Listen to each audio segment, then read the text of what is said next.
ತಿಳಿಸ್ಕೊಂಡವರಾಗಿ ಸತ್ಯವೇದಗಳನ್ನ ಕೀರ್ತನೆಗಳು 35ಕ್ಕೆ ತಿಳಿಸ್ಕೊಳ್ಳೋಣ ಪ್ರಿಯ. Please stand up in the presence of the Lord. Let's turn our Bibles to Psalms 35, 1-10. 35ನೇ ಕೀರ್ತನೆಯಲ್ಲಿ 1ರಿಂದ 10ನೇ ವಚನವರೆಗೂ ನಾವು ಓದುವುದಾಗಿದ್ದೇವೆ. I want to read from verse 1-10. ಉತ್ತರ ಪ್ರತ್ಯುತ್ತರವಾಗಿ 1ನೇ ವಚನ ನಾವು stage ಮೇಲೆ ಓದಬೇಕಾದ್ರೆ, 2ನೇ ವಚನ ನೀವು ಸಭಿಕರು ಓದಬೇಕು, 10ನೇ ವಚನ ಒಟ್ಟಾಗಿ ನಾವೆಲ್ಲರೂ ಓದಿಕೊಳ್ಳುವವರಾಗಿದ್ದೇವೆ. ಎರಡನೇ ಸತ್ಯವೇದಗಳನ್ನ ಕೀರ್ತನೆಗಳು 35ಕ್ಕೆ ತಿಳಿಸಿಕೊಟ್ಟವರಾಗಿ 1ನೇ ವಚನ ಓದಿಕೊಳ್ಳೋಣ. ಯೆಹೋವನೇ ನನ್ನ ಸಂಗಡ ವಾದ್ಯವಾಡುವವರೊಡನೆ ವಾದ್ಯವಾಡು, ನನ್ನ ಮೇಲೆ ಯುದ್ಧ ಮಾಡುವವರ ಸಂಗಡ ಯುದ್ಧ ಮಾಡು.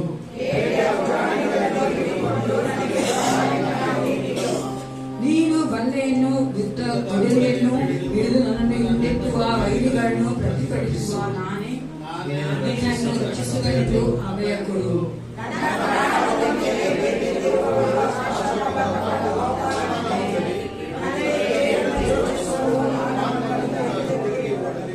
ಅವರು ಗಾಳಿ ಆಲಿಸುವ ಒಟ್ಟಿನಂತಾಗಲಿ, ಯೆಹೋವನ ದೂತನು ಅವರನ್ನು ಕಿವಿಯಲ್ಲಿ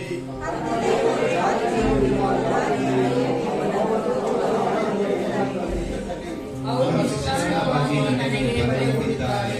ಆ ಕಾರಣ ನನ್ನ ಪ್ರಾಣವನ್ನು ತೆಗೆಯಬೇಕೆಂದು ಗುಣಿಯನ್ನು ತೋಡಿದ್ದಾರೆ.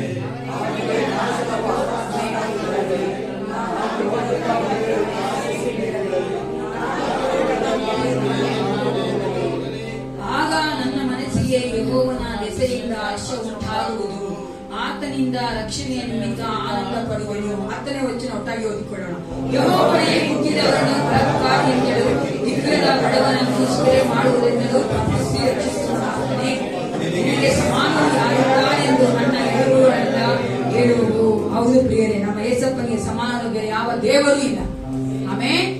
ಆತನೊಬ್ಬನೇ ಭೂಮಿ ಆಕಾಶ ಸೃಷ್ಟಿ ಮಾಡದ ಸರ್ವಶಕ್ತನಾದ ದೇವನು, ಸರ್ವವಲ್ಲಭನಾದ ದೇವನು, ಎಲ್ಲವನ್ನೂ ಮಾಡಲು ಶಕ್ತನಾದ ದೇವರನ್ನು ನನ್ನ ಯೇಸಪ್ಪ ಒಬ್ಬರೇ ಪ್ರಿಯರೇ. ಭೂಮಿ ಆಕಾಶವನ್ನು ಸೃಷ್ಟಿ ಮಾಡದ ದೇವರಿಗೆ ಯಾವುದೂ ಅಸಾಧ್ಯವಿಲ್ಲ.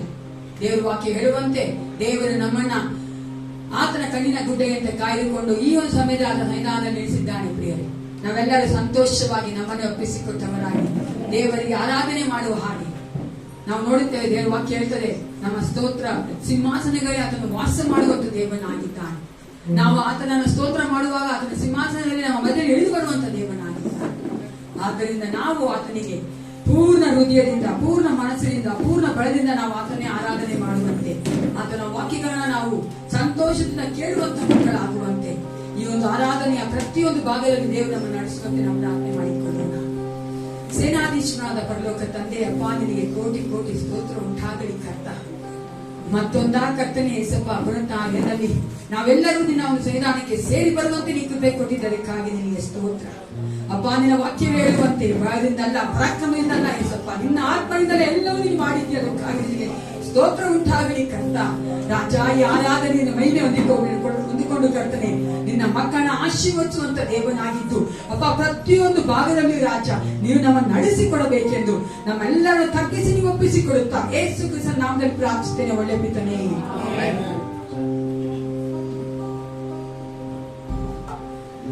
ನಾವೆಲ್ಲರೂ ಹಾಗೆ ನಿಂತಿರುವ ಸ್ಥಳಗಳಲ್ಲಿ ಕಣ್ಣುಗಳನ್ನು ಮುಚ್ಚಿ ದೇವರಾತ್ಮನ ಸಹಾಯವನ್ನು ಕೇಳೋಣ. ನಮಗಿರುವ ಬಲದಿಂದಾಗಲಿ, ನಮಗಿರುವ ಜ್ಞಾನದಿಂದಾಗಲಿ, ನಮಗಿರುವ ವಾಕ್ಚಾತುರ್ಯದಿಂದಾಗಲಿ ನಾವು ದೇವರನ್ನ ಸಂಪೂರ್ಣವಾಗಿ ಆರಾಧಿಸಲಿಕ್ಕೆ ಸಾಧ್ಯವಿಲ್ಲ.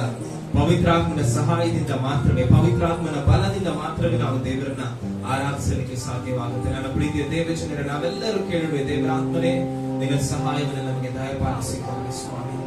ಲೋಕದ ಅನೇಕ ಸಮಸ್ಯೆಗಳ ಮಧ್ಯೆ, ಅನೇಕ ಸನ್ನಿವೇಶಗಳ ಮಧ್ಯೆ ಹಾದು ಬಂದಿರುವಂತಹ ನಮ್ಮ ಜೀವಿತಗಳಲ್ಲಿ ದೇವರೇ ನಿನ್ನನ್ನು ಆರಾಧಿಸಲಿಕ್ಕೆ ನಮಗೆ ಸಹಾಯ ಮಾಡಿ ಎಂಬುದಾಗಿ ನಾವು ಕೇಳೋಣ. ದೇವರಾತ್ಮನ ಸಹಾಯವಿಲ್ಲದೆ ನಾವು ದೇವರನ್ನ ಆರಾಧಿಸಲಿಕ್ಕೆ ಸಾಧ್ಯವಿಲ್ಲ. ಅಪ್ಪ, ಪವಿತ್ರಾತ್ಮನ ಸಹಾಯವನ್ನು ನಮ್ಮಲ್ಲಿ ಉಂಟು ಮಾಡಿ ಸ್ವಾಮಿ. ಎಲ್ಲ ಬಲಹೀನವಾದವುಗಳ ಮೇಲೆ ನಿನ್ನ ಕೃಪೆ ದೇವರೇ ಇಳಿದು ಬರಲಿ ಸ್ವಾಮಿ. ಹಲ್ಲೆಲೂಯಾ. ಸ್ತೋತ್ರ ಕರ್ತನೇ, ಸ್ತೋತ್ರ ಸ್ವಾಮಿ. ನಿನ್ನ ಬಲವನ್ನ ದೇವರೇ ನಮ್ಮಲ್ಲಿ ನೀವು ಸುರಿಸಬೇಕಾಗಿ ನಿಮ್ಮಲ್ಲಿ ಪ್ರಾರ್ಥಿಸ್ತೇವೆ ಸ್ವಾಮಿ. ಹಲ್ಲೆಲೂಯಾ. ಪವಿತ್ರ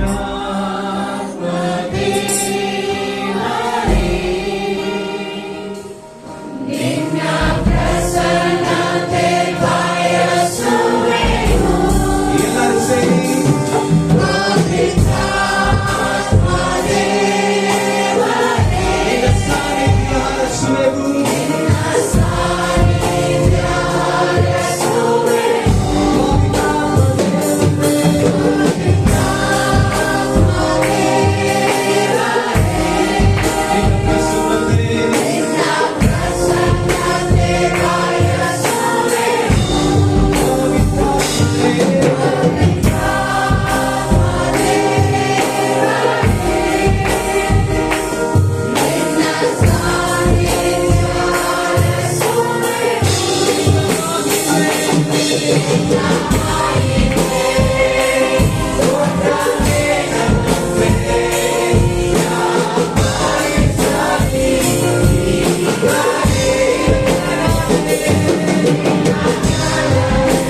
ಪ್ರಸನ್ನತೆ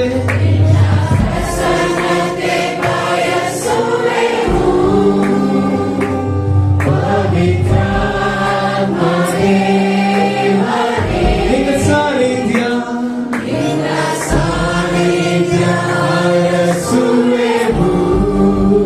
ದೇವರ ಆತ್ಮನೆ ನಿನ್ನ ಸಾನ್ನಿಧ್ಯವನ್ನು ಹಾರಿಸ್ತೇವೆ ಸ್ವಾಮಿ. ನಿನ್ನ ಪ್ರಸನ್ನತೆ ನಾವು ಹಾರಿಸ್ತೇವೆ ಸ್ವಾಮಿ. ನಾವೆಲ್ಲರೂ ಬಾಯಿ ಬಿಟ್ಟಿಡುವ ದೇವರ ಆತ್ಮನೆ ನಿನ್ನ ಪ್ರಸನ್ನತೆ ನಮಗೆ ಬೇಕು ಸ್ವಾಮಿ. ನಿನ್ನ ಪ್ರಸನ್ನತೆ ನಮಗೆ ಬೇಕು ಸ್ವಾಮಿ. ನಾವು ಮನುಷ್ಯರನ್ನ ಆರಾಧಿಸಲಿಕ್ಕೆ ಬಂದಿಲ್ಲ ಸ್ವಾಮಿ. ನಿನ್ನ ಮಹಿಮೆಯನ್ನ ದೇವರೇ ಹೌದು ರಾಜ, ನಿನ್ನ ಪ್ರಭಾವವನ್ನು ನಾವು ಆರಾಧಿಸಲಿಕ್ಕೆ ಬಂದಿರುವಂತ ನಮಗೆ ನಿನ್ನ ಪ್ರಸನ್ನತೆ ನೀವು ದಯಪಾಲಿಸಿಕೊಳ್ಳಲಿ ಸ್ವಾಮಿ. ಹಾಲೆಲೂಯಾ. ನಾವೆಲ್ಲರೂ ಸೇರಿ ಹೇಳುವ ಆತ್ಮನೇ ಅಭಿಷೇಕಿಸು, ಆತ್ಮನೇ ಅಭಿಷೇಕಿಸು. ಎಲ್ಲರೂ ಸೇರಿ ಆತ್ಮನೇ ನನ್ನ ತೀರಿಸು, ಆತ್ಮನೇ ನನ್ನ ಮಾರ್ಗದರ್ಶಿಸು, ಆತ್ಮನೇ ನನ್ನು ಜೀವಿಸು. ನಾವೆಲ್ಲರೂ ಕುಳಿತುಕೊಂಡವರಾಗಿ ನಾವು ದೇವರನ್ನು ಆರಾಧಿಸೋಣ. ನಿನ್ನನ್ನೇ ಆರಾಧಿಸುವ ಯೇಸುವೆ, ನಿನ್ನನ್ನೇ ಆರಾಧಿಸುವ ಹಾಡನ್ನು ಹಾಡುತ್ತಾ ನಾವು ದೇವರನ್ನು ಸ್ತುತಿಸೋಣ.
Hallelujah.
ನಮ್ಮ ದೇವರು ವಾಗ್ದಾನ ಮಾಡಿದ ಆತನು ನಂಬಿಗಸ್ತನಾದ ದೇವರಾಗಿದ್ದಾನೆ.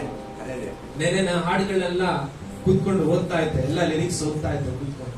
ನಾಳೆ ಇವತ್ತು ಹಾಡುಗಳನ್ನ ನೆನೆ ಕೂತ್ಕೊಂಡು ಓದ್ತಾ ಇರ್ಬೇಕಾದ್ರೆ ವಾಗ್ದಾನ ಮಾಡಿದ ಆತನೇ ನೀನು ಎಂದೆಂದು ಇರುವಾತನೇ. ಬೈಬಲ್ ಹೇಳ್ತೀನಿ ನಂಬಿಗಸ್ತನು ಇರುವಾತನೇ ಅಂತ ಏನಕ್ಕಿದೆ ಅಲ್ಲಿ ಅಂತ ನಾನು ಮಾಡ್ಬೇಕಾದ್ರೆ ನನ್ನ ಮೈಂಡಿಗೆ ಬಂದಿದ್ದು, ದೇವರು ಇಸ್ರಾಯೇಲ್ ಜನರನ್ನ ಐಗುಪ್ತ ದೇಶದಲ್ಲಿ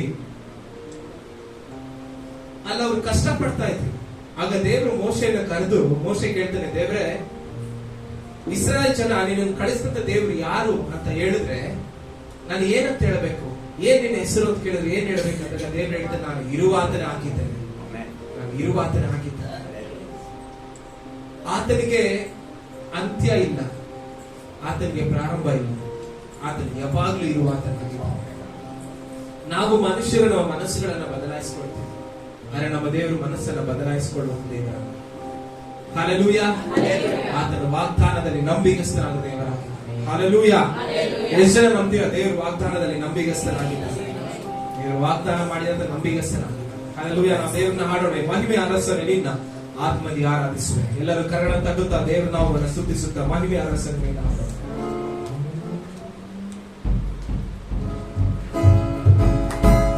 ಎಲ್ಲ ಕರಣ ತಗುತ್ತಾ ಮಹಿಮೆ ಅರಸನೆ ನಿನ್ನ ಆತ್ಮದಿ ಆರಾಧಿಸುವೆ. ಮಹಿಮೆಯ ಅರಸನೆ ನಿನ್ನ ಆತ್ಮದಿ ಆರಾಧಿಸುವೆ.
ನಾವೆಲ್ಲರೂ ಎದ್ದು ನಿಂತುಕೊಳ್ಳೋಣ ದೇವರ ಸಮ್ಮುಖದಲ್ಲಿ.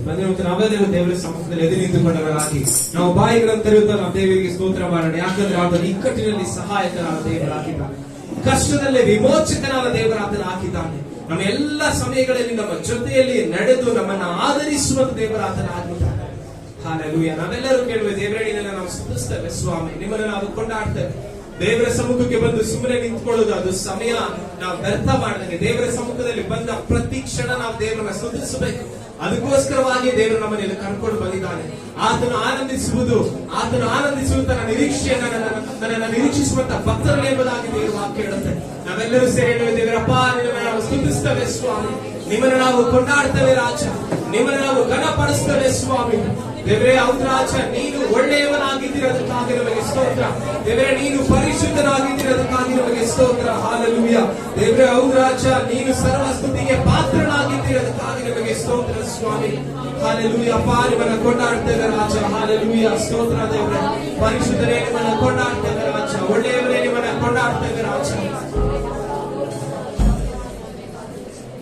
ಹಾಲೆಲೂಯ. ಸ್ತೋತ್ರ ಸ್ವಾಮಿ.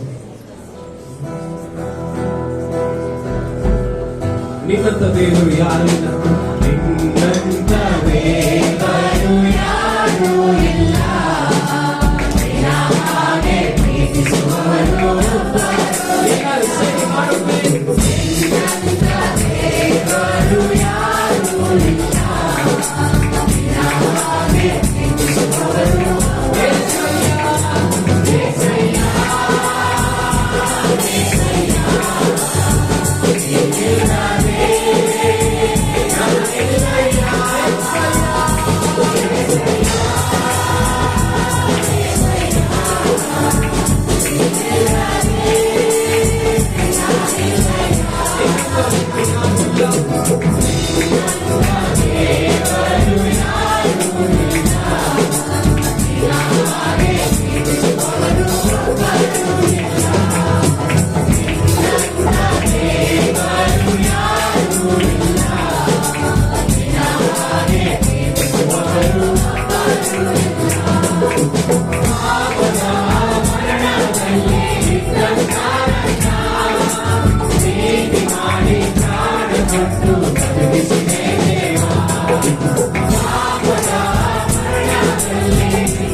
ಆತನ ಹಾಗೆ ಯಾರು ಇಲ್ಲ. ನಾವೆಲ್ಲರ ಹಾಗೆ ಕಡೆ ತಗುತ್ತ ದೇವರನ್ನು ಸ್ತುತಿಸೋಣ, ಬಾಯಿಗಳಂತೆ ಜಯಘೋಷ ಮಾಡೋಣ. ದೇವರು ನಮ್ಮ ಕುರಿತಾಗಿ ಯೋಚಿಸುವ ದೇವರಾತನಾಗಿದ್ದಾನೆ. ಮನುಷ್ಯರು ನಮ್ಮ ಬಗ್ಗೆ ಯೋಚಿಸದೇ ಇರಬಹುದು, ಬೇರೆ ಯಾರು ನಮ್ಮ ಬಗ್ಗೆ ಯೋಚಿಸದೇ ಇರಬಹುದು, ಆದರೆ ನನ್ನ ದೇವರು ನಿನ್ನ ಬಗ್ಗೆ ಯೋಚಿಸುವಂತ ದೇವರಾಗಿದ್ದಾನೆ. ನನಗೆ ನಿನಗೆ ಒಳ್ಳೆಯದನ್ನ ಆತನು ಕೊಡುವಂತ ದೇವರಾಗಿದ್ದಾನೆ. ನಾವೆಲ್ಲರೂ ಸೇರಿ ದೇವರನ್ನು ಸ್ತುತಿಸೋಣವೆ. ಹಾಲೆಲೂಯಾ. ದೇವರಪ್ಪ, ನಿಮ್ಮನ್ನ ಕೊಂಡಾಡ್ತೇವೆ ಸ್ವಾಮಿ, ನಿಮ್ಮನ್ನ ಘನಪಡಿಸ್ತೇವೆ ರಾಜ. ದೇವರ ನಾಮವನ್ನು ದೇವರ ಮೇಲೆತ್ತಿ ಆರಾಧಿಸ್ತೇವೆ ದೇವರೇ. ದೇವರೇ, ಹೌದು ರಾಜ, ಕಷ್ಟಗಳಲ್ಲಿ ದುಃಖಗಳಲ್ಲಿ ಜೊತೆಯಾಗಿರುವಂತ ದೇವರು ನೀನಾಗಿದ್ದೀರಿ ಸ್ವಾಮಿ. ದೇವರ ನಮ್ಮ ಎಲ್ಲ ಸಮಸ್ಯೆಗಳ ಮಧ್ಯೆ ನಾವು ನಡೆದು ಹೋಗುವಾಗ ನಮ್ಮ ಕೈ ಹಿಡಿದು ನಮ್ಮನ್ನ ಹೊರಗಡೆ ಕರೆದುಕೊಂಡು ಬರುವುದು ದೇವರು ನೀನಾಗಿದ್ದೀರಿ. ಅದಕ್ಕಾಗಿ ಸ್ತೋತ್ರ ದೇವರೇ. ಅದು ಅಬ್ರಹಾಮನಿಗೆ ದೇವರಾಗಿದ್ದಂತ ದೇವರು, ದೇವರೇ ಮೋಶೆಯನ್ನು ನಡೆಸಿದಂತ ದೇವರು, ದಾವೀದನನ್ನು ಆರಿಸಿದಂತ ದೇವರು, ದೇವರೇ ಸಮುವೇಲನನ್ನು ನೇಮಿಸಿದಂತ ದೇವರು, ಈಗಲೂ ನಮ್ಮ ಮಧ್ಯೆ ನೀನು ಇದ್ದೀರಿ. ಅದಕ್ಕಾಗಿ ನಿಮಗೆ ಸ್ತೋತ್ರ ಸ್ವಾಮಿ. ಸಭೆಯೇ ನಾವೆಲ್ಲರೂ ಸೇರಿ ಹೇಳುವೆ, ದೇವರೇ ನೀನು ಒಳ್ಳೆಯವರು ಸ್ವಾಮಿ, ದೇವರೇ ನೀನು ಪರಿಶುದ್ಧರು ಸ್ವಾಮಿ, ದೇವರೇ ನೀನು ಅಸಾಧ್ಯವಾದದ್ದು ಯಾವುದೂ ಇಲ್ಲ. ಅದಕ್ಕಾಗಿ ನಿಮಗೆ ಸ್ತೋತ್ರ ಸ್ವಾಮಿ. ಹಾಲೆಲೂಯಾ. ಅಪ್ಪ, ನಿಮ್ಮನ್ನು ಆರಾಧಿಸ್ತೇವೆ ರಾಜ. ನಮ್ಮೆಲ್ಲರ ಕಣ್ಣುಗಳು ಮುಚ್ಚಲ್ಪಟ್ಟಿರಲಿ. ನಾವು ದೇವರಿಗೆ ಹೇಳುವೆ, ದೇವರೇ ನಾವು ಮಧ್ಯದಲ್ಲಿ ವಾಸಿಸುವಂತ ದೇವರೇ, ನಾವು ಮಧ್ಯದಲ್ಲಿ ನಡೆದಾಡುವಂತ ದೇವರೇ, ನಮ್ಮನ್ನು ಅರಿತುಕೊಳ್ಳುವಂತ ದೇವರೇ, ನಮ್ಮನ್ನ ಬಲಪಡಿಸುವಂತ ದೇವರೇ.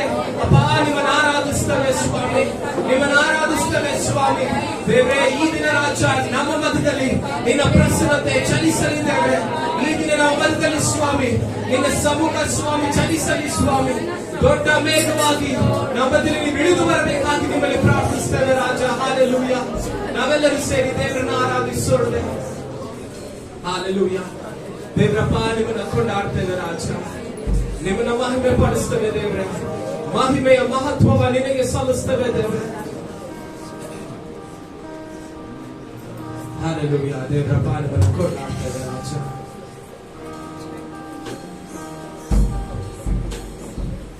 ಮಹಿಮೆಯ ಮಹತ್ವ ಯೇಸುವೇ ನಾರ್ಪಿಸುವೆ. ಜೀವಿತವು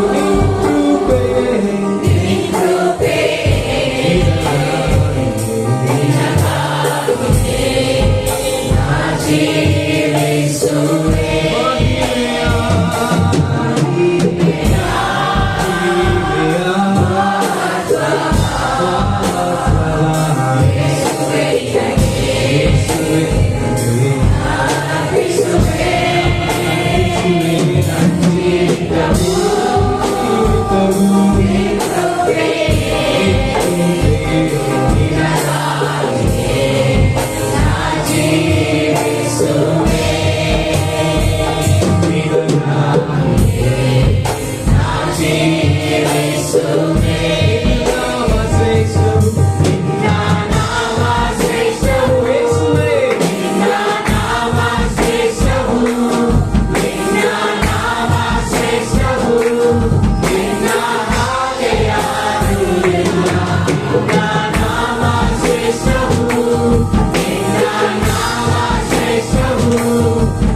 ದೇವರೇ ಅಪ್ಪ ನಿನ್ನ ಮಹಿಮೆಗೆ ಯೋಗ್ಯವ ಸ್ವಾಮಿ. ಮಹಿಮೆಯ ಸಭೆ ಎಲ್ಲರೂ ಸೇರಿ ಮಹತ್ವ ಯೇಸುವೆ ನಿನಗೆ, ಯೇಸುವೆ ನಿನಗೆ ನಾರ್ಪಿಸುವೆ ನನ್ನ ಜೀವಿತವು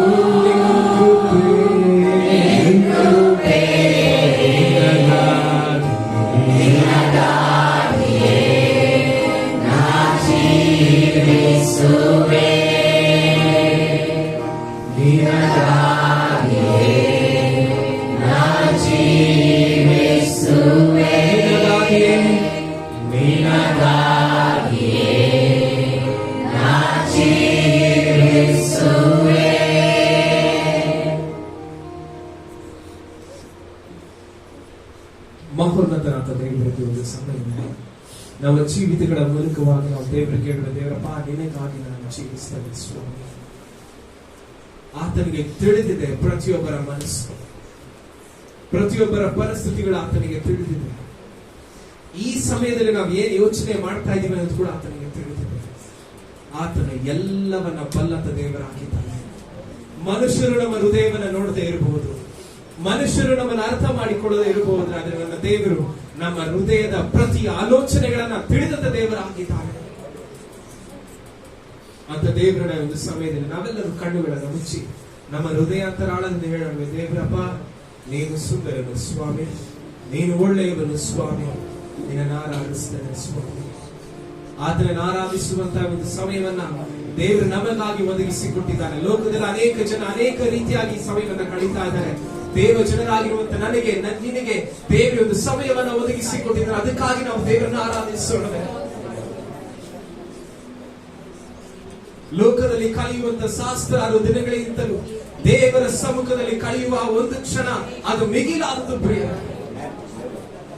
ಅಪ್ಪ ನಿಮ್ಮನ್ನ ಆರಾಧಿಸ್ತೇವೆ ರಾಜ, ನಿಮ್ಮನ್ನ ಆರಾಧಿಸ್ತೇವೆ ಸ್ವಾಮಿ. ಹಾಲೆಲೂಯಾ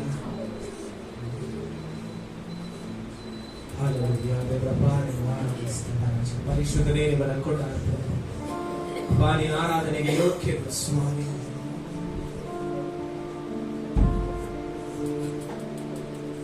ನಮ್ಮ ಸ್ತುತಿಗೆ ಪಾತ್ರನೇ ಆರಾಧನೆ, ಮಹಿಮ ಸಿಂಹಾಸನವೇ ಆರಾಧನೆ.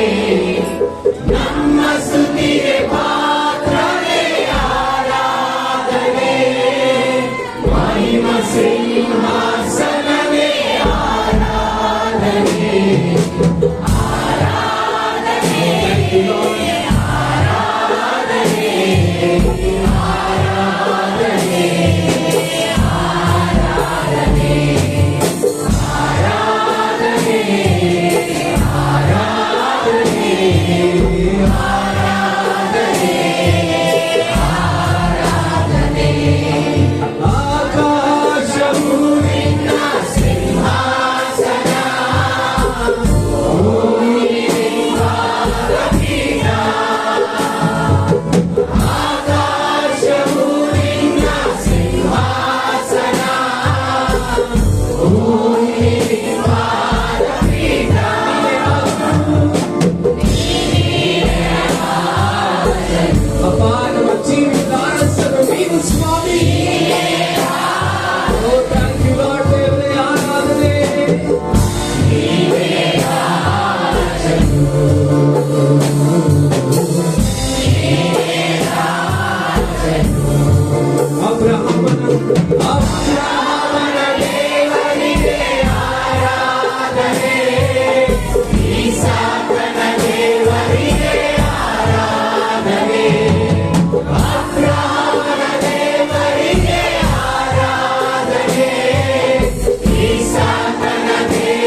ಎಲ್ಲರೂ ಸೇರಿ ದೇವರ ಸಮ್ಮುಖದಲ್ಲಿ ಇನ್ನೊಂದ್ಸರಿ ಹೇಳೋಣ.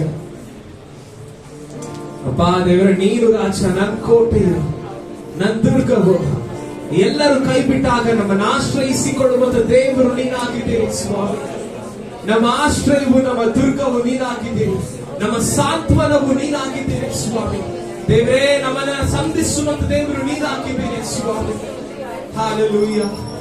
ನನ್ ಕೋಟೆಯು ನೀನೇ, ನನ್ನ ಆಶ್ರಯ ನೀನೇ, ನನ್ನ ರಕ್ಷಣ ದುರ್ಗ. ನನ್ ಕೋಟೆಯು ನೀನೇ, ನನ್ನ ಆಶ್ರಯ ನೀನೇ, ನನ್ನ ರಕ್ಷಣ ದುರ್ಗ. ನೀನೇ ರಾಜನು, ನೀನೇ ರಾಜನು, ಅಪ್ಪ ನೀನೇ ರಾಜನು, ನೀನೇ ರಾಜನು. ದೇವರಪ್ಪ ನಿನಗೆ ಸ್ತೋತ್ರ. ನೀನೇ ರಾಜನು. ಆರಾಧನೆ, ಆರಾಧನೆ, ಆರಾಧನೆ, ಆರಾಧನೆ, ಆರಾಧನೆ, ಆರಾಧನೆ, ಆರಾಧನೆ, ಆರಾಧನೆ. ಇನ್ನೊಂದು ಸಾರಿ ಆರಾಧನೆ, ಆರಾಧನೆ, ಆರಾಧನೆ, ಆರಾಧನೆ,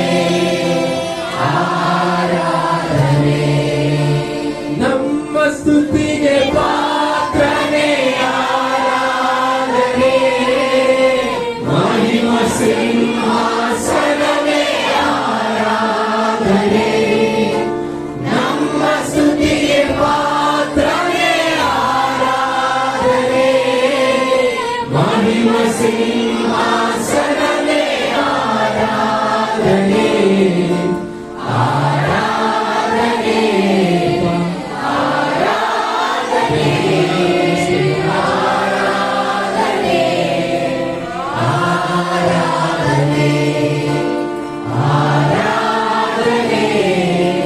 ಆರಾಧನೆ, ಆರಾಧನೆ, ಆರಾಧನೆ, ಆರಾಧನೆ. ಅಪ್ಪ, ನಮ್ಮ ಆರಾಧನೆ ನಿನಗೆ ಸುಖವನ್ನು ಉಂಟು ಮಾಡುವಂತ ಯಜ್ಞದ ರೂಪಿಯನ್ನು ಸಮರ್ಪಿಸ್ತೇವೆ. ನೀನು ಮಹಿಮೆ ಹೊಂದಿಕೊಂಡು ಯೇಸುವಿನ ಹೆಸರಿನಲ್ಲಿ ಆಮೆನ್. ನಾವು ಎಫೆಸದವರ ಪತ್ರಿಕೆ 3ನೇ ಅಧ್ಯಾಯದಲ್ಲಿ 20 ಮತ್ತು 21ನೇ ವಚನ ಓದಿಕೊಳ್ಳುವರಾಗಿದ್ದೇವೆ. We are going to read together the Ephesians chapter 3 verses from 20 and 21. ಎಫೆಸದವರ ಪತ್ರಿಕೆ 3, 20 ಮತ್ತು 21.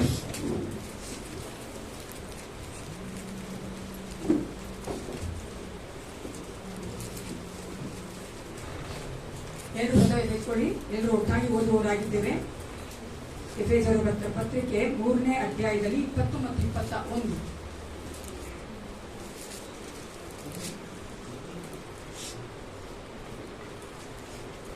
ನಮ್ಮಲ್ಲಿ ಕಾರ್ಯ ಸಾಧಿಸುವ ತನ್ನ ಶಕ್ತಿಯ ಪ್ರಕಾರ ನಾವು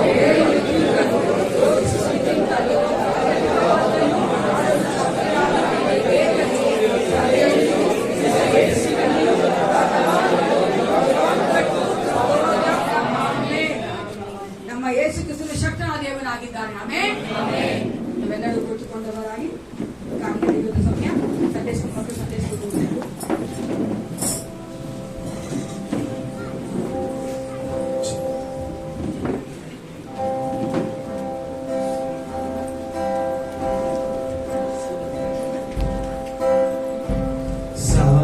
ಸಾವಿರ ಶುಭ ಅನುದಿನ ನನ್ನ ವರಿಸಲು ಕೃಪೆಯು ಕರುಣೆ ಪ್ರೀತಿಯ ತೋರಿರುವೆ. ಸಾವಿರ ಶುಭ ಅನುದಿನ ನನ್ನ ವರಿಸಲು ಕೃಪೆಯು ಕರುಣೆ ಪ್ರೀತಿಯ ತೋರಿರುವೆ. ಒಳ್ಳೆಯ ಸರಾಗಿ ನನ್ನ ನಡೆಸುತ್ತಲಿರುವೆ.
ಕೃಪೆಯು ಕರುಣೆ ಪ್ರೀತಿಯ ತೋರಿರುವೆ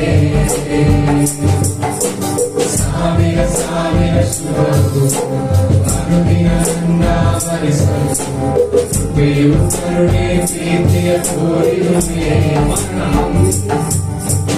ಮರಣ ಹಾದಿಯಲ್ಲಿ ನಾನು ನಡೆಯುವಾಗ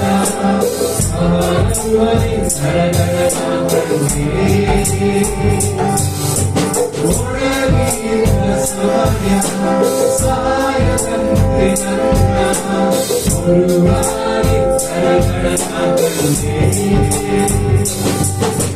ಮರಣ ಹಾದಿಯಲ್ಲಿ ನಾನು ನಡೆಯುವಾಗ ಮಾಡುವರಿ ಕರಗಳ ಒಳಗಿರುವ ಸಮಯ ಸಾಯದಂತೆ ನನ್ನ ಗುರುವಾಗಿ ಕರಗಳ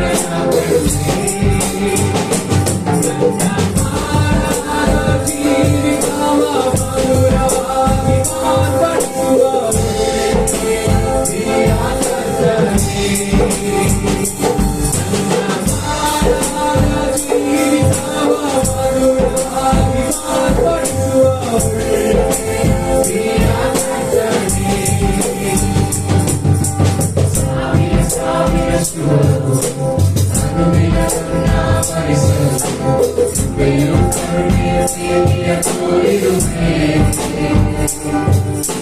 ಸಾವಿರ ಸಾವಿರ ಶುಭವು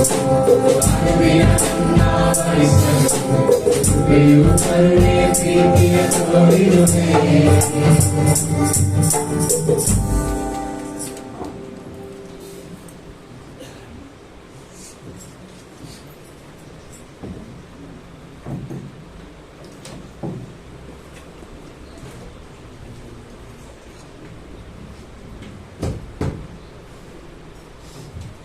ಎಲ್ಲ ನಾಮಕ್ಕಿಂತ ಮಿಗಿಲಾದ ಯೇಸುವಿನ ನಾಮದಲ್ಲಿ ನಾನು ನಿಮ್ಮೆಲ್ಲರನ್ನ ಸ್ವಾಗತ ಮಾಡುವಳಾಗಿದ್ದೇನೆ.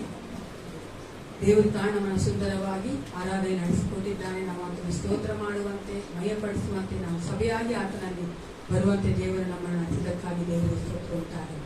ಈ ಒಂದು ಸಮಯದಲ್ಲಿ ಈ ವಾರದಲ್ಲಿ ಜನ್ಮದಿನ ಆಚರಿಸಿಕೊಳ್ಳುವಂಥವರು ಮದುವೆ ಆಚರಿಸಿಕೊಳ್ಳುವಂಥವರು ದಯವಿಟ್ಟು ಇರುವುದಾದರೆ ಎದುರು ನಿಂತುಕೊಳ್ಳುವಂತೆ ನಮಗಾಗಿ ಪ್ರಾರ್ಥನೆ ಮಾಡುವಲಾಗಿದೆ.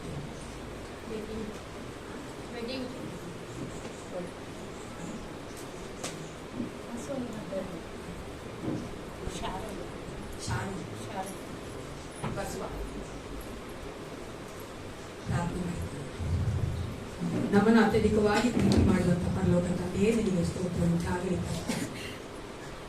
ನಿನ್ನ ಒಂದು ಆಲೋಚನೆ ಮೇರೆಗೆ ನಿನ್ನ ಚಿತ್ತಾನುಸಾರವಾಗಿ ಸಪ ನಾವು ಈ ಸನ್ನಿಧಾನಕ್ಕೆ ಬರುವಂತೆ ನಮ್ಮನ್ನ ಈ ಲೋಕದಿಂದ ಕರೆದಿದ್ದಿ, ಅದಕ್ಕಾಗಿ ನಿನಗೆ ಸ್ತೋತ್ರ ಉಂಟಾಗಲಿ. ವಿಶೇಷವಾಗಿ ಸಪ ನಿನ್ನ ಮುಂದೆ ತಲೆಬಾಗಿ ನಿಂತಿರುವಂತಹ ಈ ಮಕ್ಕಳಿಗೆ ಒಪ್ಪಿಸಿಕೊಳ್ಳುತ್ತೇನೆ. ರಚನ ಮಗನ ಆಶೀರ್ವದಿಸಿ ಕಾದ ವರ್ಷವೆಲ್ಲ ಕಾಯ್ದಂತ ದೇವರು ಮುಂದಿನ ವರ್ಷವೂ ಆ ಮಗಳಿಗೆ ವಿಶೇಷವಾದ ಆರೋಗ್ಯ ಕೊಟ್ಟು ನಡೆಸಬೇಕು ನಾನು ಬೇಡುತ್ತೇನಪ್ಪ. ಆ ಮಗಳಿಗಿರುವಂತ ಎಲ್ಲ ಬಲಹೀನತೆ ತೆಗೆದುಹಾಕು ರಾಜ. ನೀನು ಬಲಪಡಿಸುವಂತ ದೇವನಾಗಿದ್ದು ಆ ಮಗನ ಕರ್ತನೆ ನಿನ್ನ ಮಹಿಮೆಗಾಗಿ ಕರ್ತನೆ ಹೌದು ರಾಜ ನಡೆಸಿಕೊಡಬೇಕು ನಾನು ಬೇಡುತ್ತೇನೆ. ಆ ಮಗಳ ಎಲ್ಲ ಚಿಂತ ಭಾರವನ್ನು ನಿನ್ನ ಮೇಲೆ ಹಾಕುವಂತೆ ನೀ ಕಾರ್ಯ ಮಾಡು ರಾಜ. ಏಕೆಂದ್ರೆ ನೀನು ನಮಗಾಗಿ ಚಿಂತಿಸುವಂತ ದೇವನಾಗಿದ್ದಿ. ಆ ಮಗಳ ಆಶೀರ್ವದಿಸಿ ಬಲಪಡಿಸು ರಾಜ. ಅದೇ ಕರ್ತನೆ ನಿನ್ನ ಮಗದ ಅಪ್ಪ ಉಮಾಣಿಗೆ ಒಪ್ಪಿಸಿಕೊಳ್ಳುತ್ತೇನೆ. ಆ ಮಗಳೊಂದಿಗೆ ಇರುವುದಕ್ಕಾಗಿ ನಿನಗೆ ಸ್ತೋತ್ರ ರಾಜ. ಆ ಮಗಳ ಬಲ್ಲಾತ ನೀನಾಗಿದ್ದಿ, ಹೃದಯ ನೋಡುವಂತ ದೇವರು ನಿನಗೆ ಏಸಪ್ಪ. ಆ ಮಗಳ ಜೀವಿತದಲ್ಲಿರುವಂತ ಎಲ್ಲ ಕೊರತೆಗಳನ್ನು ನೀಗಿಸಿ ಆ ಮಗಳು ನಿನ್ನಲ್ಲಿ ಸಂತೋಷವಾಗಿರುವಂತೆ ನೀ ಕಾರ್ಯ ಮಾಡಬೇಕೆ ನಾನು ಬೇಡುತ್ತೇನಪ್ಪ ರಾಜ. ಮನುಷ್ಯರು ನೋಡುವಂತೆ ನೀನು ನೋಡುವಂತ ದೇವನಲ್ಲ ಕರ್ತನೆ. ಆ ಮಗಳ ಹೃದಯವನ್ನು ಬಲ್ಲಾತನು. ಆ ಮಗಳಿಗೆ ನೀನು ಸ್ನೇಹಿತನಾಗಿದ್ದು ಅಪ್ಪ. ಆ ಮಗ ನಡೆಸುವಂತ ತಂದೆಯಾಗಿದ್ದು ಆ ಮಗಳಿಗೆ ಇರುವುದಕ್ಕಾಗಿ ನನಗೆ ಸ್ತೋತ್ರ. ಮುಂದಿನ ವರ್ಷವೂ ಸಹ ಕರ್ತನೆ ಆ ಮಗಳಿಗೆ ಬೇಕಾದಂತ ಆರೋಗ್ಯ ದಯಪಾಲಿಸಿ ಕೊಡು ಕರ್ತನೆ. ಬಲ ಕೊಡು ಅಪ್ಪ. ನಿನ್ನ ಆತ್ಮನ ತುಂಬಿಸಿ ನಡೆಸಿಕೊಡಬೇಕು ನಾನು ಬೇಡುತ್ತೇನೆ ರಾಜ. ಅದೇ ರೀತಿ ಯೇಸಪ್ಪ ಮಾರ್ಗೆಟ್ ಮಗನ ಅವರ ಗಂಡನಿಗೆ ಒಪ್ಪಿಸಿಕೊಡುತ್ತೇನಪ್ಪ. ಅಪ್ಪ ಅವರ ಕರ್ತನೆ ದಾಂಪತ್ಯ ಜೀವಿತವನ್ನು ಆಶೀರ್ವದಿಸಬೇಕು ನಾನು ಬೇಡುತ್ತೇನೆ. ಮದುವೆ ದಿನವನ್ನು ಆಶೀರ್ವದಿಸಿಕೊಡು ಕರ್ತನೆ. ಮುಂದಿನ ವರ್ಷವಾದರೂ ನಿನ್ನ ಮಗ ಯೇಸಪ್ಪ ನಿನ್ನ ಸನ್ನಿಧಾನಕ್ಕೆ ಬರುವಂತೆ ಗಂಡ ಹೆಂಡತಿಯಾಗಿ ನಿನ್ನ ಸನ್ನಿಧಾನಕ್ಕೆ ಕಾಣಿಸಿಕೊಳ್ಳುವಂತೆ ನೀ ಕಾರ್ಯ ಮಾಡು ರಾಜ. ಆ ಮಕ್ಕಳ ಕರ್ತನೆ ಹೌದು ರಾಜ. ಕುಟುಂಬವನ್ನು ಆಶೀರ್ವದಿಸಿ ಎಲ್ಲ ಕೊರತೆ ನೀಗಿಸಿ ನೀನು ಮಹಿಪಡಿಸಬೇಕು ಪಡಿಸಿಕೊಳ್ಳಬೇಕೆಂದು ನಾನು ಬೇಡುತ್ತೇನೆ ಯೇಸಪ್ಪ. ಅದೇ ಕರ್ತನೆ ನಿನ್ನ ಮಗನ ಕರ್ತನೆ ಒಳಿತ ಮಗನಿಗೆ ಒಪ್ಪಿಸಿ ಕೊಡುತ್ತೇನೆ. ಕಾದ ವರ್ಷವಲ್ಲ ಕಾಯ್ದಂತ ದೇವನು ಅಪ್ಪ ನೀನು ಎಬಿನೇಸರನಾಗಿದ್ದು ನಂಬಿಕಸ್ಥನಾಗಿದ್ದು ಮಗಳ ಜೀವಿತದಲ್ಲಿ ಕಾರ್ಯಗಳನ್ನ ಮಾಡಿದ್ದಿ, ಅದಕ್ಕಾಗಿ ನಿಮಗೆ ಸ್ತೋತ್ರ. ಮುಂದಿನ ವರ್ಷವೂ ಸಹ ಕರ್ತನೆ ಮಹಿಮೆಯಿಂದ ಮಹಿಮೆಗೆ ಆ ಮಗಳು ಹೋಗುವಂತೆ ಇರುವಂತ ಎಲ್ಲ ಕರ್ತನೆ ಹೌದು ರಾಜ ಎಸಪ್ಪ ಕರ್ತನೆ ಕೊರತೆಗಳನ್ನ ನೀಗಿಸಿ ಕರ್ತ ಆ ಮಗಳ ಮುಂದೆ ಹೋಗುವಂತೆ ಕಾರ್ಯ ಮಾಡು ಕರ್ತನೆ. ಅಪ್ಪ ಮನುಷ್ಯನು ಕೈ ಬಿಟ್ಟರು ನೀ ಕೈ ಬಿಡದೆ ನಡೆಸುವಂತ ದೇವನಾಗಿದ್ದಿ. ಆ ಮಗಳಿಗೆ ಕರ್ತನೆ ಜೊತೆಗಾರನಾಗಿದ್ದು ಕರ್ತನೆ ನಡೆಸ್ತಾ ಇರೋದಕ್ಕಾಗಿ ಸ್ತೋತ್ರ. ಅವರ ಕುಟುಂಬವನ್ನು ಸಹ ಆಶೀರ್ವದಿಸು, ಅವರ ಗಂಡನ ಆಶೀರ್ವದಿಸು ಎಸಪ್ಪ. ಮಗನ ಸಹ ನೀ ಮಾತನಾಡಿಕ್ಕಾಗಿ ನಿಮಗೆ ಸ್ತೋತ್ರ ಕರ್ತ. ಆ ಮಗಳ ಜೀವಿತದಲ್ಲಿ ಬೇಕಾಗುವಂತ ಎಲ್ಲ ಕರ್ತನೆ ಮನಃಶಾಂತಿಯನ್ನ ಕರ್ತನೆ ಹೌದು ರಾಜ ಅನುಗ್ರಹಿಸಿಕೊಟ್ಟು ನಡೆಸಿಕೊಡಬೇಕೆ ನಾನು ಬೇಡುತ್ತೇನೆ. ಶಾರನ್ ಮಗನ ಕರ್ತನಿಗೆ ಒಪ್ಪಿಸಿ ಕೊಡುತ್ತೇನೆ. ಅಪ್ಪ ಚಿಕ್ಕ ಮಗನ ಮೇಲೆ ಕರುಣೆ ಇರಲಿ ರಾಜ. ನಿನ್ನ ಮಗನಾಗಿ ಬೆಳೆಸು, ಒಳ್ಳೆ ಆರೋಗ್ಯದಾಯಕವಾಗಿಸಿಕೊಡು, ಜ್ಞಾನ ಕೊಟ್ಟು ನಡೆಸಿಕೊಡ್ತೇನೆ. ಬಸವ ಮಗನಿಗೆ ಒಪ್ಪಿಸಿ ಕೊಡ್ತಾನೆ. ಯವನಸ್ಥ ಮಗನಾಗಿ ಬೆಳೆಯುತ್ತಿರುವಂತ ಮಗನ ಮೇಲೆ ಕರುಣೆ ಇರಲಿ ರಾಜ. ಎಸಪ್ಪ ಈ ಲೋಕದ ಯಾವ ಕೆಟ್ಟ ಕಾರ್ಯಗಳ ಮಗನ ಮುಟ್ಟದಂತೆ ಕರ್ತನೆ ನಿನ್ನ ಮಗನಾಗಿ ಬೆಳೆಸಬೇಕೆ ನಾನು ಒಪ್ಪಿಸಿ ಕೊಡುತ್ತೇನೆ. ರಾಜಾದಿ ರಾಜನಾಗಿದ್ದು ಆ ಮಗನ ಕರ್ತನೆ ಜೀವಿತದಲ್ಲಿ ಕರ್ತನೆ ಅದ್ಭುತಗಳು ಮಾಡುವಂತ ದೇವನಾಗಿದ್ದು ನಡೆಸಿಕೊಡು ಕರ್ತನೆ. ಆ ಮಗನು ಇರುವಂತ ಕಡೆಯಲ್ಲಿ ಒಂದು ಆಶೀರ್ವಾದವಾಗಿರುವಂತೆ ನೀ ಕಾರ್ಯ ಮಾಡಬೇಕೆಂದು ಅಪ್ಪ ಮತ್ತೊಂದಾವರ್ತಿ ಮಕ್ಕಳೆಲ್ಲ ನೀವು ಒಪ್ಪಿಸಿ ಕೊಡುತ್ತೇನೆ. ಅದೇ ರೀತಿಯಾಗಿ ನಿನ್ನ ರಾಜ್ಯಕ್ಕಾಗಿ ನನ್ನ ಸಭೆಗಾಗಿ ಕೊಟ್ಟಿರುವಂತ ಈ ಕಾಣಿಗಳನ್ನ ಅರ್ಧಭಾಗ ನಿನಗೆ ಒಪ್ಪಿಸಿ ಕೊಡುತ್ತೇನೆ. ಅಪ್ಪ ನೀವು ನಮಗೆ ಕೊಡದ ಹೊರತು ನಾವು ಕೊಟ್ಟಿಲ್ಲ ಕರ್ತನೆ, ನೀವು ನಮಗೆ ಕೊಟ್ಟರೆಲ್ಲ ನಾವು ಕೊಟ್ಟಿದ್ದೇವೆ ಕರ್ತನೆ. ಇದನ್ನು ಆಶೀರ್ವದಿಸು ಕರ್ತನೆ. ಕೊಟ್ಟಿರುವಂತ ಪ್ರತಿಯೊಬ್ಬ ಮಕ್ಕಳು ಅಪ್ಪ ಪ್ರತಿಫಲ ಪಡೆದುಕೊಳ್ಬೇಕು ಕರ್ತ. ನಿನ್ನಿಂದ ಮಕ್ಕಳ ಆಶೀರ್ವಾದ ಹೊಂದಿಕೊಳ್ಬೇಕು ಕರ್ತನೆ. ಈ ಲೋಕದಲ್ಲಿ ಯಾವ ಹಣದ ಕೊರತೆ ಇಲ್ಲದಂತೆ ಆ ಮಕ್ಕಳು ಜೀವಿಸುವಂತೆ ಕಾರ್ಯ ಮಾಡು. ಆ ಮಕ್ಕಳ ಎಲ್ಲ ಕೊರತೆಗಳನ್ನ ನೀಗಿಸಪ್ಪ. ಅಪ್ಪ ಒಳ್ಳೆ ಕುರುಬನಾಗಿದ್ದು ಮಕ್ಕಳ ನಡೆಸು ರಾಜ. ಕೊಡದೇ ಇರುವಂತ ಕರೆಗಳನ್ನ ಆಶೀರ್ವದಿಸು. ಮುಂಬರುವ ದಿನಗಳಲ್ಲಿ ಆ ಮಕ್ಕಳು ಸಹ ಕೊಡುವಂತೆ ನೀನು ಮಾಡುತ್ತೀನಿ, ಯಾಕಂದ್ರೆ ಸರ್ವಶಕ್ತ ದೇವನೇ ಹೆಸಪ್ಪ. ಅದೇ ರೀತಿಯಾಗಿ ಕರ್ತನೆ ಈ ಒಂದು ಕಾಣಿಗಳು ರಾಜ ನಿನ್ನ ಮಹಿಮೆಗಾಗಿ ನಿನ್ನ ಒಂದು ಆಲೋಚನೆ ಮೇಲೆ ಕರ್ತನೆ ಅದು ಕರ್ತನೆ ಉಪಯೋಗಿಸಲ್ಪಡುವಂತೆ ಕಾರ್ಯ ಮಾಡು ರಾಜ ಕರ್ತ. ಅದೇ ರೀತಿಯಾಗಿ ಕರ್ತನೆ ಮುಂದಿರುವಂತಹ ಕರ್ತನೆ ವಾಕ್ಯ ನೀವು ಒಪ್ಪಿಸಿಕೊಡುತ್ತೇನೆ.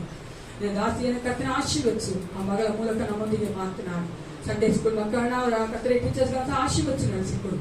ಯೇಸು ಕ್ರಿಸ್ತನ ನಾಮದಲ್ಲಿ ಪ್ರಾರ್ಥಿಸುತ್ತೇನೆ, ಒಳ್ಳೆ ಬಿಟ್ಟನೆ.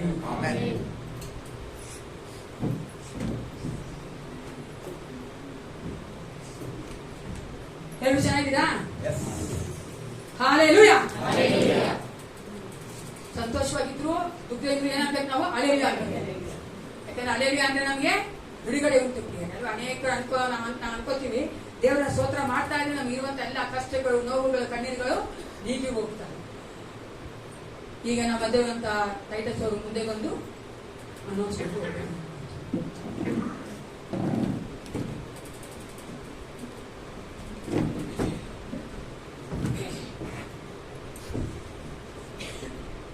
ಈ ವಾರದ ಪ್ರಕಟಣೆಗಳು ಮಂಗಳವಾರ ಮತ್ತು ಶುಕ್ರವಾರ ಸಂಜೆ 7ರಿಂದ 8 ಗಂಟೆವರೆಗೂ ಸಭೆಯಲ್ಲಿ ಪ್ರಾರ್ಥನೆ ಇರುತ್ತದೆ. ತಾವೆಲ್ಲರೂ ಇದರಲ್ಲಿ ಭಾಗವಹಿಸಬೇಕಾಗಿದ್ದರಿಂದ ಕೇಳ್ಕೊಂತಾನೆ. ಶನಿವಾರ ಸಂಜೆ 7 ಗಂಟೆಗೆ ಹಾಡಿನ ಅಭ್ಯಾಸ ಇರುತ್ತದೆ. ಹಾಡಿನ ತಂಡದವರು ಬಂದು ಒಂದು ಆರಾಧನೆ ಒಂದು ಸಿದ್ಧತೆ ಮಾಡಿಕೊಳ್ಬೇಕಾಗಿ ಪ್ರೀತಿಯಿಂದ ಕೇಳ್ಕೊಂತಾನೆ. ಬರುವ ಭಾನುವಾರ ಬೆಳಗಿನ ಜಾವ 8 ಸಭೆಯಲ್ಲಿ ಆರಾಧನೆ ಇರುತ್ತದೆ. ಮತ್ತು ಇವತ್ತು ಸಭೆ ಆದ ನಂತರ ವಿಮೆನ್ಸ್ ಫೆಲೋಶಿಪ್ ಇರುತ್ತದೆ, ಅಂದ್ರೆ ಮಹಿಳೆಯರ ಒಂದು ಅನ್ಯೋನ್ಯತೆ ಕೂಟ. ಸೊ ಎಲ್ಲಾ ಮಹಿಳೆಯರು ಸಭೆ ಆದ ನಂತರ ಇಲ್ಲೇ ಇರಬೇಕಾಗಿ ಕೇಳ್ಕೊಂತಾನೆ. ನಿಮಗೆ ಬ್ರೇಕ್ಫಾಸ್ಟ್ ಮತ್ತೆ ಲಂಚ್ ಸಹ ನಾವು ಅರೇಂಜ್ ಮಾಡಿದ್ದೇವೆ. ಸೊ ಸಭೆ ಆದ ನಂತರ ಇಲ್ಲೇ ಇರಬೇಕಾಗಿ ಕೇಳ್ಕೊಂತಾನೆ. ಎಲ್ಲ ಹೆಣ್ಣು ಮಕ್ಕಳು ಇಲ್ಲೇ ಇರಂಗೆ ಮಾಡುವಂತವ್ರು ಯಾರು? Praise the lord. ಅರ್ಥ ಮಾಡ್ಕೊಂಡಿದ್ದೀರಾ ತಾನೆ? ಯಾಕಂದ್ರೆ ನಮ್ಮ ಹೆಣ್ಮಕ್ಳು ಯಾವಾಗ್ಲೂ ಅಡಿಗೆ ಮಾಡೋದು, ಬ್ರೇಕ್ಫಾಸ್ಟ್ ಮಾಡೋದು, ಅಡಿಗೆ ಮಾಡೋದು, ಆಗ ಮಧ್ಯಾಹ್ನ ಊಟ, ರಾತ್ರಿ ಊಟ ಹಂಗೆ ಅನ್ಕೊಂತ ಇರ್ತೀವಿ. ಅದಕ್ಕೋಸ್ಕರ ನಾವು ಈ ದಿನ ಹೆಣ್ಣು ಮಕ್ಕಳು ಸಮಾಧಾನವಾಗಿರ್ಲಿ, ದೇವರ ಸನ್ನಿಧಾನದಲ್ಲಿ ದೇವರ ಕಾರ್ಯಗಳಲ್ಲಿ ಸಮಯ ಕಳೆಯಲಿ ಎಂಬ ಒಂದೇ ಉದ್ದೇಶದಿಂದ ನಾವು ಈ ಕಾರ್ಯ ಮಾಡಿದ್ದೇವೆ. ಪ್ರಿಯರೇ ಮತ್ತೆ ಸಹೋದರರು, ಅದಕ್ಕಾಗಿ ನೀವು ನಮ್ಮೊಂದಿಗೆ ಕೋಆಪರೇಟ್ ಮಾಡೋದನ್ನು ಕೇಳ್ಕೊಳ್ತೇವೆ. ಈಗ ಒಂದು ವಿಶೇಷವಾದ ಟೆಸ್ಟಿಮೋನಿ ಹೇಳ್ಬೇಕಂತ ನಮ್ಮ ಸಹೋದರಿ ರೇಚಲ್ ಕೇಳ್ಕೊಂಡಿದ್ದಾರೆ. ಅವ್ರ ಮುಂದೆ ಬಂದು ಟೆಸ್ಟಿಮೋನಿ ಕೊಡ್ಬೇಕಂತ ಕೇಳ್ಕೊಳ್ತೇವೆ.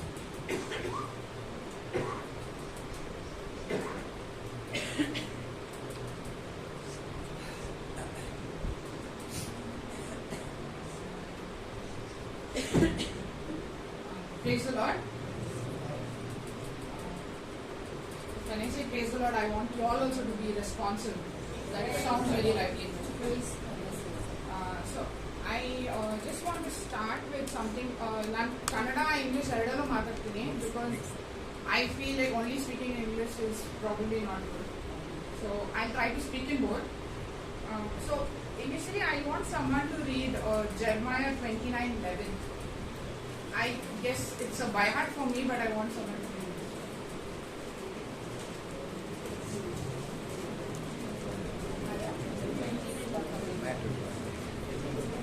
Jeremiah 29:11. ಇವರಿಗೆ ಗತಿಯಾಗಲಿ ನಿರೀಕ್ಷೆ ಇರಲಿ ಎಂದು ನಾನು ನಿಮ್ಮ ವಿಷಯದಲ್ಲಿ ಮಾಡಿಕೊಳ್ಳುತ್ತಿರುವ ಆಲೋಚನೆಗಳನ್ನು ನಾನೇ ಬಲ್ಲೆನು. Yeah. ಅವು Thank you. So it says. ಇತರ ಯೋಚನೆಗಳಲ್ಲ, ಇತರ ಯೋಚನೆಗಳು. Okay, sorry, I don't know how it sounds in Kannada. Okay, so what I was trying to say that in this verse, it very clearly says that the Lord knows that the plans He has for you. So it says, "For I know the plans I have for you," declares the Lord, "plans to prosper and not to harm you, plans to give you hope and future." So in this verse, it clearly says that God is in control of your life. I believe that, and my testimony is very much I want to say in this verse. Whatever is happening in your life, my message to you is be strong, be courageous, don't give up. God does not want you to give up, and you just have to believe that He's always in control of your life. Just believe this. No matter what is happening, you don't give up your faith. So something like this happened to me in the month of May this year, and I was in a very, very, I would not even call it something, but okay. So what I was trying to tell you is, I got fever in the month of May, and it was I was not so sure of what's happening. But usually getting a fever was a normal thing for me. So I just took tablets and it was fine for after 2 days. But after 5 to 6 days, I had breathing issues. So that's when I realized that I have to go to the doctor, and I went to Baptist. So when I went to Baptist and I tested positive there for COVID, so you all know what's happening now in the world. And I didn't take it so much seriously. I thought by tablets it is curable. So I went home, and it did not become fine. And one night I was not able to sleep, and my breathing condition was too bad. I was not able to sleep at all. As I remember from that 2 days, there was no sleep. Like more than 24 hours I was awake. And whenever I was about to sleep, I used to get cough, and it was a very bad situation for me. So that night we decided, we have to go to the doctor, but because it was very late, like 11 o'clock, no matter how much we called for help for BBMP, they were not ready to help us. And you know the corruption that's happening nowadays in Bangalore and elsewhere for the bed and all those things. But God also helped me there in the situation. I got a bed early in the morning because of the help of many people. I got a bed also, and I was admitted in Martha's. So when I admitted in Martha's, I'll tell you, I was not able to eat solid food. I was only having, ragi malt. That's the only thing I was able to eat. Some liquid, water. That's it. I was not able to consume any kind of solid food. And whenever I have I can't even say I can have. I couldn't have any kind of solid food. So it was very bad situation. And even when I went, to the hospital, I was very scared because I already know what other people are going through. Like I've already got problems there, and ಅಲ್ಲಿ ಹೋದ್ರೆ ನಿಮ್ಮ relatives ಯಾರು ನೋಡೋದಕ್ಕಾಗಲ್ಲ. So all this I already had in my head. So ಅಲ್ಲಿ ಹೋಗಿದ ತಕ್ಷಣ ನನಗೆ I was very depressed.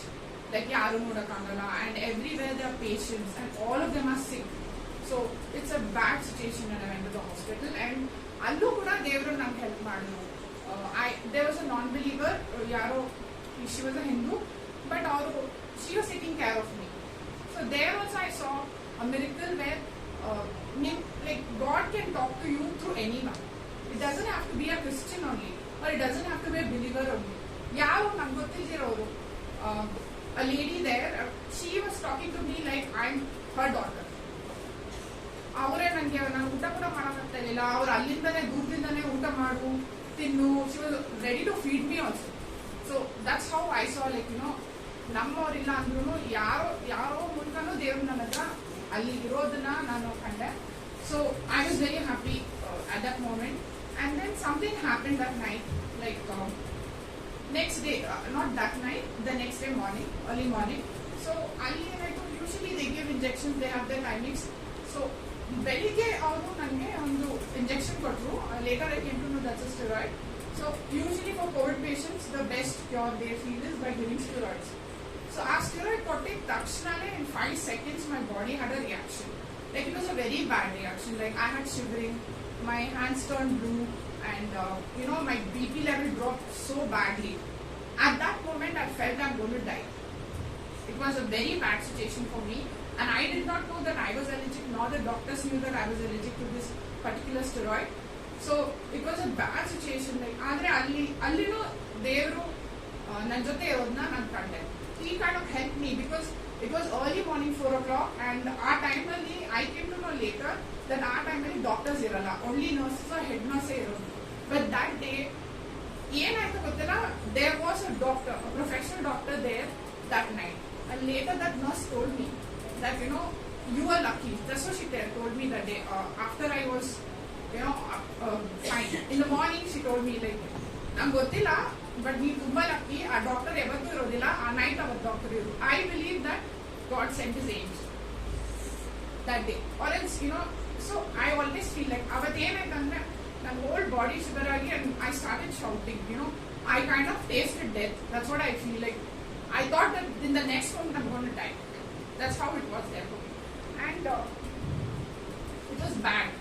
So, my whole body started shivering and all kind of things like BP. Later the doctor told me that, my BP level dropped to 30. So it's a very bad thing to drop if your body starts reacting like that. But adrindanu kaapadru devaru nanna. And in the morning I was all fine. The doctors took the necessary steps how to rescue me that day. And I'll tell you, the decision time for me, the most critical time for me is after that. What ನನ್ನ ಕೇಸಲ್ಲಿ ಏನಾಗ್ಬಿಟ್ಟಿತ್ತಂದ್ರೆ, I myself didn't know that I am allergic to some kind of medication. See, paracetamol is something that you guys take when you're sick, but I am allergic to paracetamol as well. Like one kind of paracetamol, like Dolo. I can't have Dolo. My body reacts to Dolo, and there are certain other medications as well. Still, I'm not sure that which I am allergic to.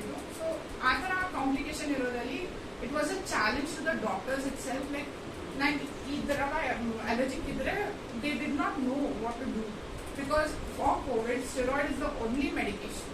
There is no other medication for COVID which they know as doctors. So it was a big challenge for them. They did not know how to do something for me, like a patient like me. So they told that we'll take 24 hours to decide. Our panel will decide what they need to do for me as a patient, because steroids are not helping. So allu devaru nan jote help madodu, karya madodu. I saw that because there also, see, that hospital is filled with COVID patients. So many people having different kind of problems, even with the same COVID virus. So doctors are, I was really proud of the health workers there. Like they're on, and they're just working on every other patient. They're clueless as in what is going to do, because the virus symptoms are not the same. It's very, very different. Nan ee tara react aadre bere tara react agodu. So they're always working 24/7. People are always there. So after our confusion, God gave me the VIP treatment. I'll tell you that. Nan ee tara aagi takshana, there was a panel of doctors 24 hours sitting and working as to how they can save me. They did that for 24 hours, and the next day. So the next day was a crucial moment for me. I have to decide whether I have to take that steroid or not. So ನನ್ನ ಮನಸ್ಸಲ್ಲಿ ಏನಿತ್ತಂದ್ರೆ, ಇವಾಗ ಆ steroid ತಗೊಂಡ್ರೆ I'm going to go through another death situation.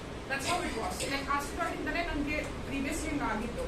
So it was a big decision for me. So ಈ decision ಅಲ್ಲಿ my husband helped me a lot.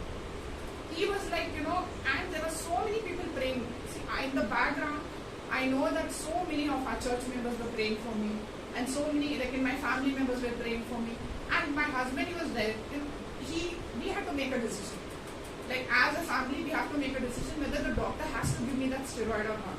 So that was a very difficult decision for me to do. Like how do you have to nange ee steroid illade ninna cure madakagodu, there is no other way. Tablets inda definitely agala. You have to take the steroid. If the steroid did not work, they found out a different steroid for me. But if that steroid did not work for me, then they don't have any other cure for me. So that decision was a big decision for me to take that steroid or not. That time one verse spoke to me, and that is Joshua 1:9. It says that, have I not commanded you? Be strong and courageous. Do not be afraid. Do not be discouraged. For the Lord your God will be with you wherever you go. So this is what encouraged me. It's like God Himself is telling you that you don't worry. You know, I am there with you. You take it. This is what was that. You know, it's like you don't worry. You just take that steroid and I'm going to take control. This is what it was. So the decision, that was a very crucial decision for me. So I agreed. But the day I decided that, that time that I decided, no, that I have to take this steroid, I don't know how to tell you that whatever steroid they gave me after that had no reaction to me. It was very difficult, but had no reactions. And now, what I want to tell you there is, usually itara baroru alli, they stay there for 10 days, 15 days. But God took me out of the hospital in 6 days.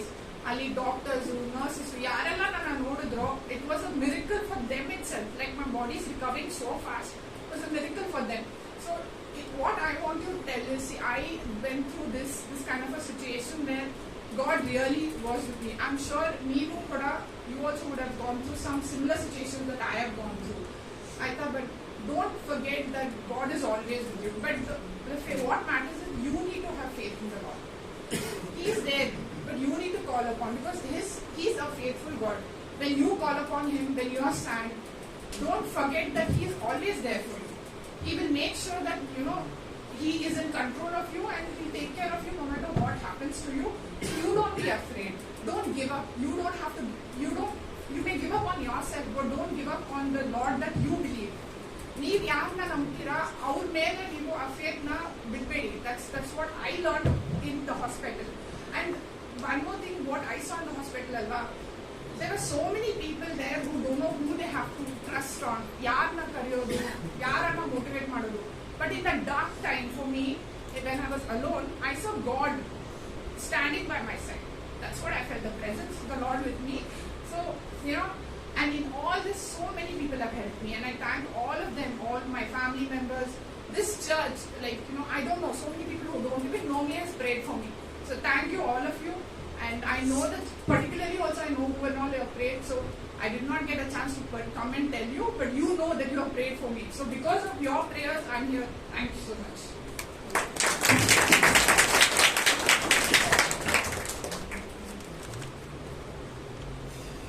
ಎಲ್ಲರ ಕಣ್ಣು ಮುಚ್ಚಿಕೊಂಡವರಾಗಿ ನಾವು ವಾಕ್ಯಕ್ಕೆ ನಮ್ಮ ಸಿದ್ಧ ಮಾಡ್ಕೊಳ್ಳೋಣ. ನನ್ನಿರೀಕ್ಷೆಗೂ ಮೇಲಾಗಿ ಮಾಡುವವನೇ, ನನ್ನ ಪ್ರಾರ್ಥನೆ ಎಲ್ಲಕ್ಕೂ ಉತ್ತರ ಕೊಡುವವನೇ. ನನ್ನಿರೀಕ್ಷೆಗೂ ಮೇಲಾಗಿ ಮಾಡುವವನೇ, ನನ್ನ ಪ್ರಾರ್ಥನೆ ಎಲ್ಲಕ್ಕೂ ಉತ್ತರ ಕೊಡುವವನೇ.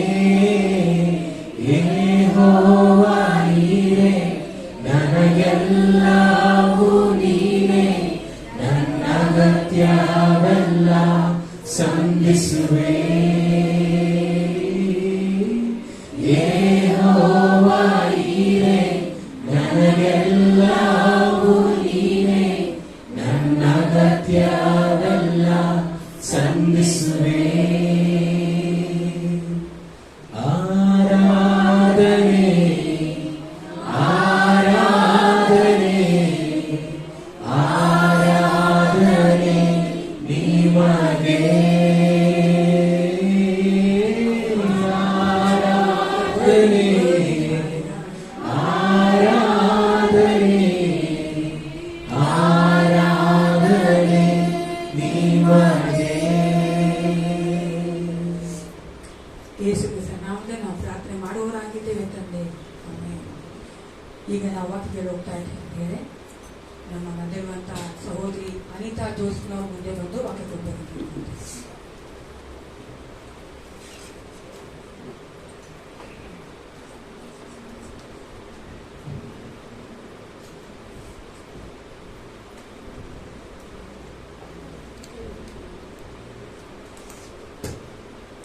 Praise the Lord, church. It's wonderful to be with you all once again. ಸಭೆಯೇ ದೇವರಿಗೆ ಮಹಿಮೆ ಉಂಟಾಗಲಿ. ಮತ್ತೊಂದಾವರ್ತಿ ನಾನು ನಿಮ್ಮೊಂದಿಗೆ ಇರುವಂತದ್ದು ಸಂತೋಷಕರವಾದ ವಿಷಯವಾಗಿದೆ. Our God is living ನಮ್ಮ ದೇವರು ಜೀವಿಸುವಾತನಾಗಿದ್ದಾನೆ. and He is our ever help in time of need. ನಮಗೆ ಸಹಾಯ ಬೇಕೆಂಬ ಸಮಯದಲ್ಲಿ ಆತನ ನಮ್ಮೊಂದಿಗಿರುವಂತ ದೇವನಾಗಿದ್ದಾನೆ. I thank God for the worship so beautifully taking us into the presence of a mighty God. ದೇವರ ಸನ್ನಿಧಾನಕ್ಕೆ ನಮ್ಮ ನಡೆಸಿದಂತ ಒಂದು ಆರಾಧನೆಗಾಗಿ ನಾನು ದೇವರಿಗೆ ಸ್ತೋತ್ರ ಮಾಡುತ್ತೇನೆ. The testimonies are so beautiful and encouraging. It leads us into the throne room of grace. ಆ ದೇವರ ಒಂದು ಕೃಪಾಸನಕ್ಕೆ ನಮ್ಮ ನಡೆಸುವಂತ ಒಂದು ಸಾಕ್ಷಿಗಳಿಗಾಗಿ ನಾನು ದೇವರಿಗೆ ಸ್ತೋತ್ರ ಮಾಡುತ್ತೇನೆ. At the most, all of us together here, when we are seated, it is the presence of the living God that has brought us here with a plan and with a purpose. ದೇವರ ಆತ್ಮನು ಆತನ ಒಂದು ಉದ್ದೇಶದ ಮೇರೆಗೆ ನಾವು ಆತನ ಸನ್ನಿಧಾನಕ್ಕೆ ಬರುವಂತೆ ಕರೆತಂದಿದ್ದಾನೆ. And the Holy Spirit is hovering over us. ಪರಿಶುದ್ಧ ಆತ್ಮ ನಮ್ಮ ಮಧ್ಯದಲ್ಲಿ ಚಲಿಸುವಾತನಾಗಿದ್ದಾನೆ. And what a God we serve. ಎಂತಹ ದೇವರು, ದೊಡ್ಡ ದೇವರನ್ನು ನಾವು ಸೇವಿಸುವವರಾಗಿದ್ದೇವೆ. He is alive. ಆತನೇ ಜೀವವಾಗಿದ್ದಾನೆ. Indeed, He is alive. ಆತನೇ ನಮ್ಮ ಜೀವವಾಗಿದ್ದಾನೆ.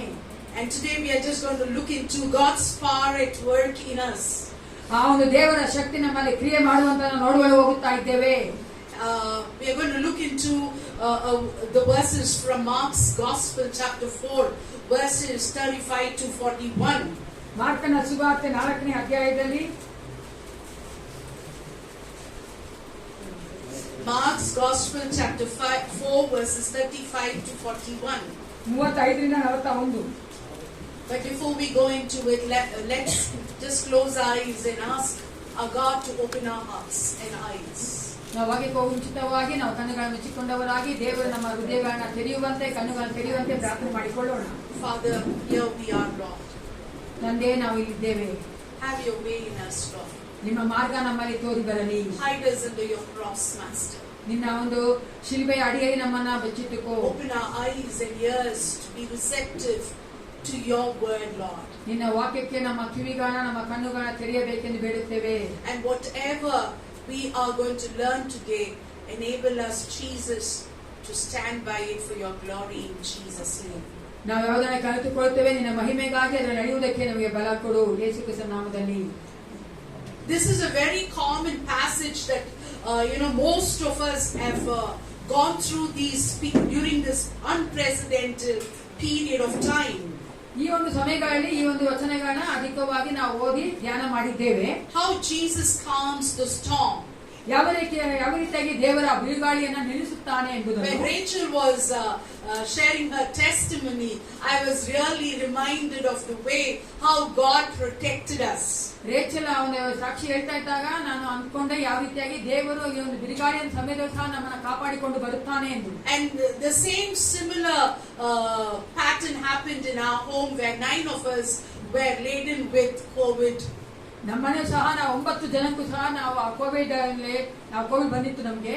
And those were the moments that God spoke to me and said and gave this verse, how He is going to calm the storms. ದೇವರ ಈ ವಾಕ್ಯದ ಮೂಲಕವಾಗಿ ನನ್ನೊಂದಿಗೆ ಮಾತನಾಡಲು ಬಿರುಗಾಳಿಯನ್ನು ಯಾವ ರೀತಿಯಾಗಿ ದೇವರು ನಿಲ್ಲಿಸುತ್ತಾನೆ ಎಂದು. I don't know what you are facing, what storms you are facing. ಎಂತ ಒಂದು ಬಿರುಗಾಳಿಯನ್ನು ನೀವು ಎದುರಿಸ್ತಾ ಇದ್ದೀರೋ ಅದು ನನಗೆ ಗೊತ್ತಿಲ್ಲ. It could be emotional. ಅದು ನಿಮಗೆ ಭಾವನಾತ್ಮಕವಾಗಿರಬಹುದು. It could be spiritual. ಆತ್ಮಿಕವಾಗಿರಬಹುದು. It could be physical. ಅದು ಶಾರೀರಿಕವಾಗಿರಬಹುದು. It could be relational. ಅದು ನಿಮ್ಮ ಸಂಬಂಧಗಳಿರಬಹುದು. It could be any type of storms that is just hitting you right, left and center. ಎಂತ ಒಂದು ಬಿರುಗಾಳಿ ಆಗಿರಬಹುದು, ಅದು ಆ ಕಡೆ ಈ ಕಡೆ ಅಕ್ಕಪಕ್ಕ ಮಧ್ಯೆ ಎಲ್ಲ ಕಡೆ ನಿಮ್ಮನ್ನ ಹೊಡಿತಾ But ಇರಬಹುದು. let's remember the God who calmed the sea is with us. ಆ ಬಿರುಗಾಳಿಯನ್ನ ನಿಲ್ಲಿಸುವಂತಹ ದೇವರು ನಮ್ಮೊಂದಿಗಿದ್ದಾನೆ ಎಂಬುದನ್ನು ಮರಿಬೇಡಿ. So this day we are just going to look into some of the passages and some of the verses that will throw light to this passage that I have chosen this day. ಈ ಒಂದು ವೇದ ಭಾಗಕ್ಕೆ ಅದು ಮಾತಾಡುವಂತೆ ಬೇರೆ ಕೆಲವೊಂದು ವಾಕ್ಯಗಳನ್ನು ತೆಗೆದುಕೊಂಡಿದ್ದೇನೆ.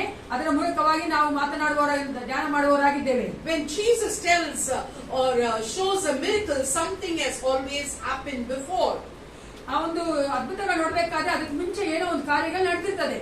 And after all the gospel writers writers have so beautifully, put everything in its place. ಆ ಸುವಾರ್ತೆ ಬರೆದಂತ ಬರಹಗಾರರು ಎಲ್ಲವನ್ನ ಆ ಒಂದು ಸ್ಥಳಕ್ಕೆ ಸರಿಯಾಗಿ ಬರೆದು ಇಟ್ಟಿದ್ದಾರೆ. And after some parables comes the miracles. ನಾವು ನೋಡ್ತೇವೆ ಕೆಲವೊಂದು ಸಾಮ್ಯಗಳು ಬಂದ ನಂತರ ಆ ಒಂದು ಅದ್ಭುತಗಳು ಬರ್ತದೆ. Mark's gospel, if you look into, there is always some parables and then comes miracles, and how God is teaching through the parables and the miracles about the kingdom of God. ಆ ಒಂದು ಮಾರ್ಕನ ಸುವಾರ್ತೆ ನೋಡುವುದಾದರೆ ಮೊದಲು ಸಾಮ್ಯಗಳು ಬರ್ತದೆ, ನಂತರ ನಾವು ಅದ್ಭುತಗಳು ನೋಡುತ್ತೇವೆ. ಯೇಸು ಕ್ರಿಸ್ತನು ಯಾವ ರೀತಿಯಾಗಿ ಸಾಮ್ಯದ ಮೂಲಕವಾಗಿ ಅದ್ಭುತಗಳ ಮೂಲಕವಾಗಿ ದೇವರ ರಾಜ್ಯದ ಕುರಿತಾಗಿ ಬೋಧನೆ ಮಾಡುತ್ತಾ ಇದ್ದಾನೆಂದು. This is a very familiar passage, and all of us have gone through it umpteen number of times. ನಮಗೆಲ್ಲರೂ ಗೊತ್ತಿರುವಂತ ಚಿರಪಡಿಸುವಂತ ಒಂದು ವಾಕ್ಯವಾಗಿದೆ. ಅನೇಕ ಸಾರಿ ನಾವು ಓದಿದ್ದೇವೆ, ಧ್ಯಾನ ಮಾಡಿದ್ದೇವೆ. And let's look at it from chapter 4. I'm just going to take us through very fast. ನಾನು ಬೇಗ ಈ ವಚನಗಳನ್ನ ಹೇಳುವವಳಾಗಿದ್ದೇನೆ. Okay, right after a series of parables, Mark records Jesus' miracles. ಆತನು ಆ ಸಾಮ್ಯಗಳು ಹೇಳಿದ ನಂತರ ಮಾರ್ಕನು ಈ ಒಂದು ಅದ್ಭುತಗಳನ್ನ ಬರೀತಾ ಇದ್ದಾನೆ. And when we look at the first parable, we just see it starts from chapter 3 verses. I think it's verse 23. It's not. I think it is from verse 23. ಮತ್ತಾಯ ಮಾರ್ಕನ 3ನೇ ಅಧ್ಯಾಯದಲ್ಲಿ 23ರಿಂದ ನಾವು ನೋಡುತ್ತೇವೆ ಸಾಮ್ಯಗಳನ್ನ. Okay, but I would dwell upon chapter 4 verses 1 to 20. ಮಾರ್ಕನ ಸುವಾರ್ತೆ 4:1ರಿಂದ 20ನೇ ವಚನ ನೋಡೋಣ. It talks about the parable of the sower. ಅಲ್ಲಿ ನಾವು ನೋಡುತ್ತೇವೆ ಬಿತ್ತುವವನ ಒಂದು ಸಾಮ್ಯವನ್ನ. A farmer is sowing the seed. ಆ ಬಿತ್ತುವವನು ಬೀಜ ಬಿತ್ತೋದಕ್ಕೆ And what ಹೋಗಿದ್ದಾನೆ. is that seed now? ಆ ಒಂದು ಬೀಜ ಏನಾಗಿದೆ? It is the word of God. ದೇವರ ವಾಕ್ಯ. That is what the word says. ಅದೇ ದೇವರ ವಾಕ್ಯ ಹೇಳ್ತಾ ಇದೆ. After the parable, after telling the parable, Jesus says something. ಆ ಸಾಮ್ಯವಾದ ನಂತರ ದೇವರು ಯೇಸು ಕ್ರಿಸ್ತನು ಒಂದು ಮಾತು ಹೇಳ್ತಾನೆ.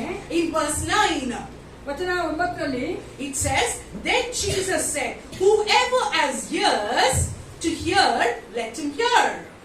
ಕೇಳುವುದಕ್ಕೆ ಕಿವಿಯುಳ್ಳವನು ಕೇಳಲಿ ಅಂದನು. Whoever has ears to hear, let him hear.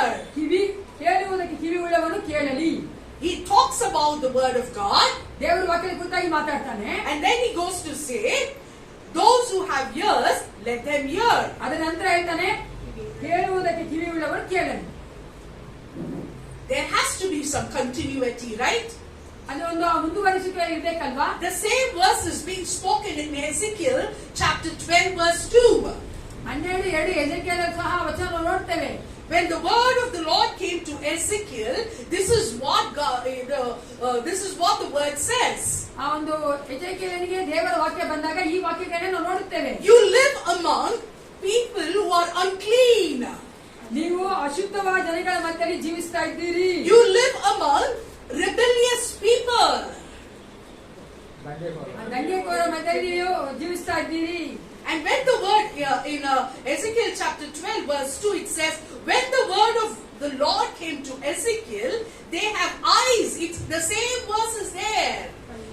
They have eyes but they cannot see. They have ears but they cannot hear. ಇದೇ ವಚನಗಳು ನೋಡುತ್ತೇವೆ. ಅವರಿಗೆ ಕಿವಿಗಳುಂಟು, ಕಣ್ಣುಗಳುಂಟು, ಅವರಿಗೆ ಕಾಣೋದಿಲ್ಲ, ಕಿವಿಗುಂಟು, ಅವರು ಕೇಳೋದಿಲ್ಲ ಎಂಬ So ಒಂದು this ವಚನ. was spoken to a rebellious people. ಯಾರೆಲ್ಲ ದೇವರಿಗೆ ವಿರುದ್ಧವಾಗಿ ನಡೀತಾ ಇದ್ರು ಅವರಿಗೆ ಈ ವಚನಗಳನ್ನ ದೇವರು ಮಾತನಾಡಿದ್ದಾನೆ. The same verse is spoken once again in Mark's gospel. ಅದೇ ವಚನಗಳನ್ನ ಈ ಮಾರ್ಕನ ಸುವಾರ್ತೆಯಲ್ಲಿ ನೋಡ್ತೇವೆ. Jesus says, let him who has ears hear it. ಯೇಸು ಕ್ರಿಸ್ತನು ಹೇಳ್ತಾನೆ ಕಿವಿಯುಳ್ಳವನು ಕೇಳಲಿ. Today, church, ಸಭೆಯೇ, where do I stand? ನಾನು ಎಲ್ಲಿ ನಿಂತುಕೊಳ್ತೇನೆ? And when we look into it, I and you have to think through this. ಇದರ ಮೂಲಕವಾಗಿ ನಾವು ಯೋಚನೆ ಮಾಡಬೇಕು. Because I want God to convict us. ದೇವರು ನಮ್ಮೊಂದಿಗೆ ಮಾತಾಡಬೇಕು, ಇದರ ಮೂಲಕವಾಗಿ ನಮ್ಮ ಮನ ಒಲಿಸಬೇಕು ಎಂಬ ನನ್ನ ಆಸೆ.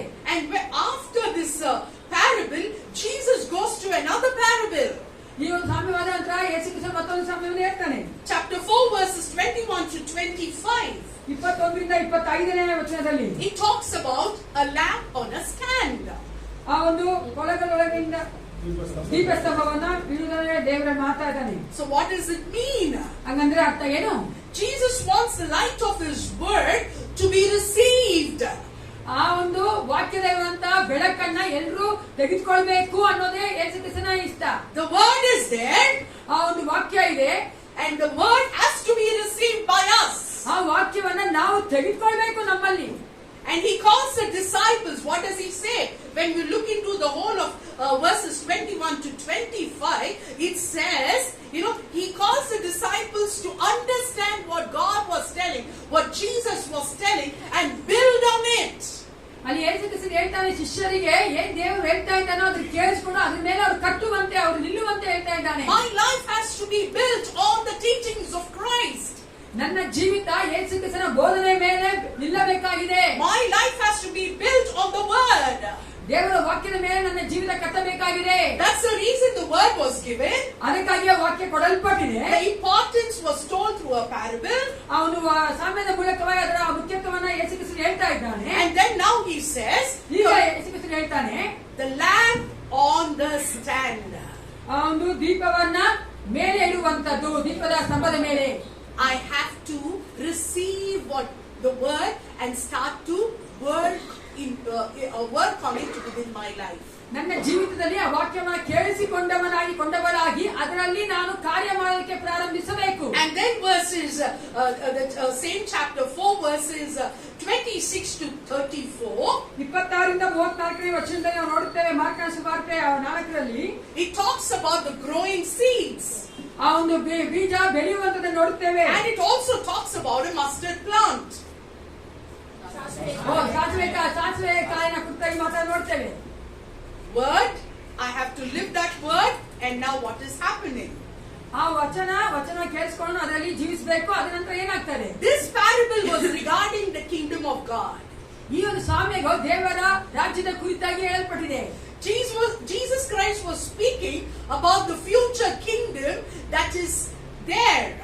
ಯೇಸು ಕ್ರಿಸ್ತನು ಮುಂಬರುವಂತ ದೇವರ ರಾಜ್ಯದ ಕುರಿತಾಗಿ ಮಾತಾಡ್ತಾ ಇದ್ದಾನೆ. And that future kingdom is already come. It's already been inaugurated. It is in you and me. It is in this church. ಆ ದೇವರ ರಾಜ್ಯ ಅದು ಮುಂಬರುವಂತ ರಾಜ್ಯ ಈಗಲೇ ಅದು ಪ್ರಾರಂಭವಾಗಿದೆ. ಯಾರಲ್ಲಿ ಪ್ರಾರಂಭವಾಗಿದೆ? ನಮ್ಮಲ್ಲಿ ಸಭೆಯಲ್ಲಿ ಪ್ರಾರಂಭವಾಗಿದೆ. And Jesus and the disciples were a small group like us. ನಮ್ಮ ಹಾಗೆ ಅವರು ಚಿಕ್ಕ ಒಂದು ಹಿಂಡಾಗಿದ್ರು. How can they contain this future glory of the kingdom? ಯಾವ ರೀತಿಯಾಗಿ ಮುಂದೆ ಬರುವಂತ ದೇವರ ರಾಜ್ಯದ ಮಹಿಮೆಯನ್ನು ಕಂಡುಕೊಂಡ್ರು? How can they contain it? How can they carry it? Was the question. How will he's talking? Jesus has no sense. That is what the people thought. Jesus has no sense. How can this small group of people contain the kingdom of God? ಅನೇಕರು ಅದೇ ಅನ್ಕೊಂಡು ಈ ಚಿಕ್ಕದಾದ ಒಂದು ಗುಂಪಿನಲ್ಲಿ ಯೇಸು ಕ್ರಿಸ್ತನು ದೊಡ್ಡದಾದ ಮಹಿಮೆಯಾದ ಕಾರ್ಯ ಹೇಳ್ತಾ ಇದ್ದಾನೆ, ಯಾವ ರೀತಿಯಾಗಿ ತೆಗೆದುಕೊಳ್ತಾರೆ? That's the reason the word Jesus told this parable. In spite of the small number, the seed of the word would continue to spread.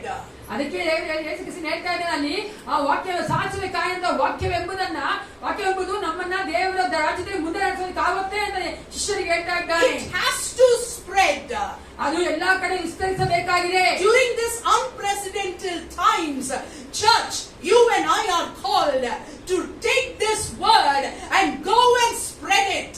ಈ ಒಂದು ಕಠಿಣವಾದ ಸಮಯಗಳಲ್ಲಿ ನಾವು ಸಭೆಯಾಗಿ ಈ ವಾಕ್ಯವನ್ನು ಎಲ್ಲಾ ಕಡೆ ತೆಗೆದುಕೊಂಡು ಹೋಗಬೇಕೆಂದು ಕರೆಯಲ್ಪಟ್ಟಿದ್ದೇವೆ. And it has to grow like a mustard plant. ಆ ಒಂದು ಸಾಸಿವೆ ಕಾಯಿನ ಗಿಡದ ಹಾಗೆ ಅದು ಬೆಳೆಯಬೇಕಾಗಿದೆ. Until the coming of the second coming of the Lord. ಯೇಸು ಕ್ರಿಸ್ತನ ಎರಡನೇ ಬರುವವರೆಗೂ ಅದು ಬೆಳೆಯಬೇಕಾಗಿದೆ. Am I ready to do something for my God?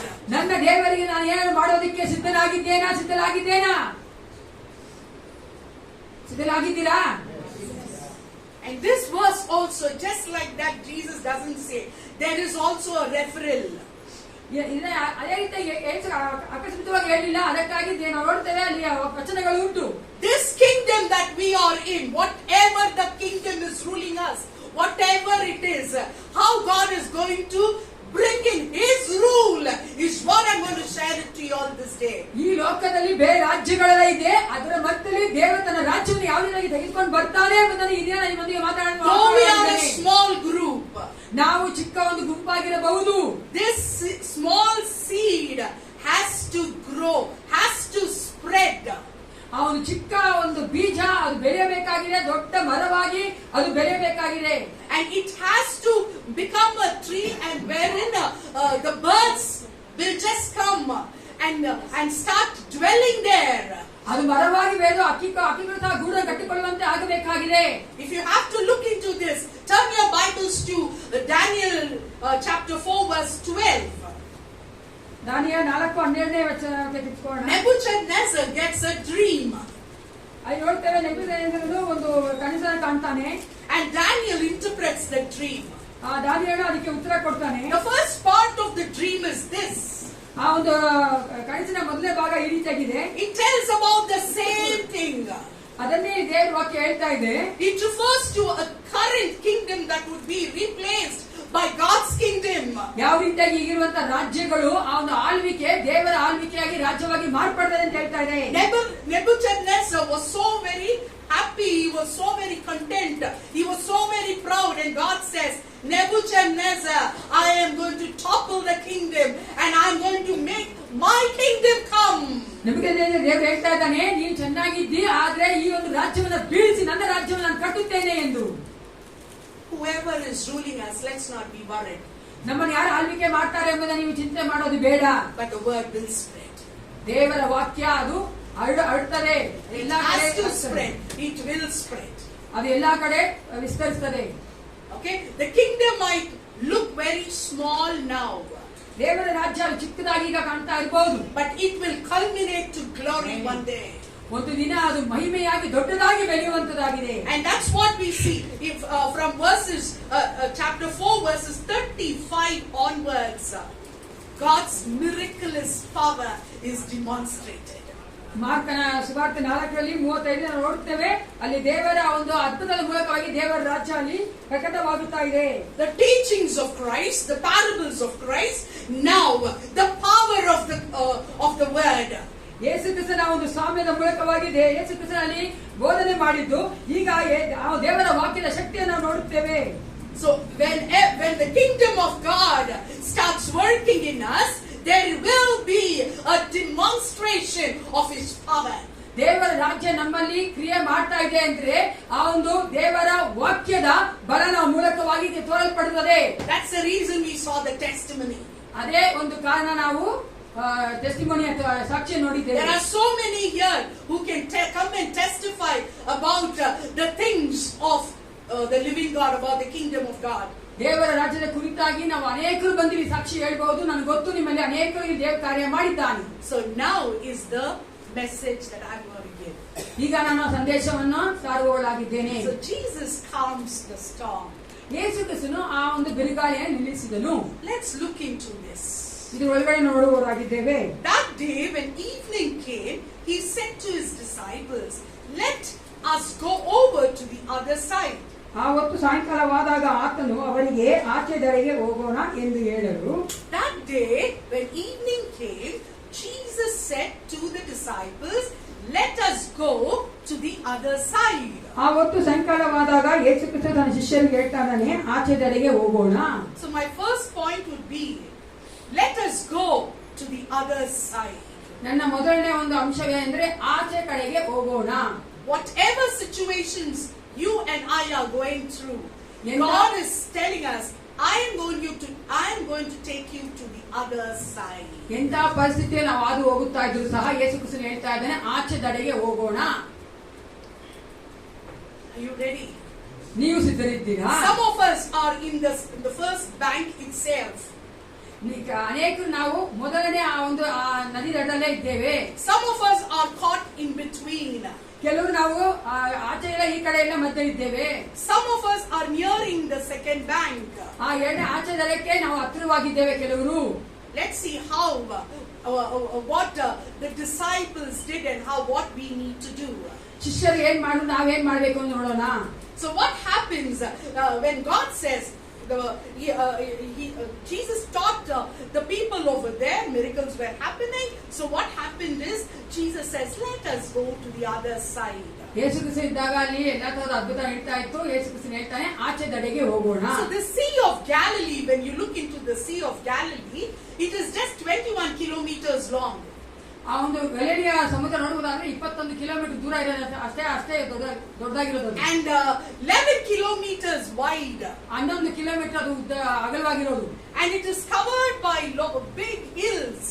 Surrounded by big hills. ಆ ಒಂದು ಸಮುದ್ರ ಸುತ್ತಲೂ ನೋಡುತ್ತೇವೆ ಪರ್ವತಗಳಿವೆ, ಬೆಟ್ಟಗಳಿವೆ. And when the wind blows, it blows like a funnel. And that was what that day it happened.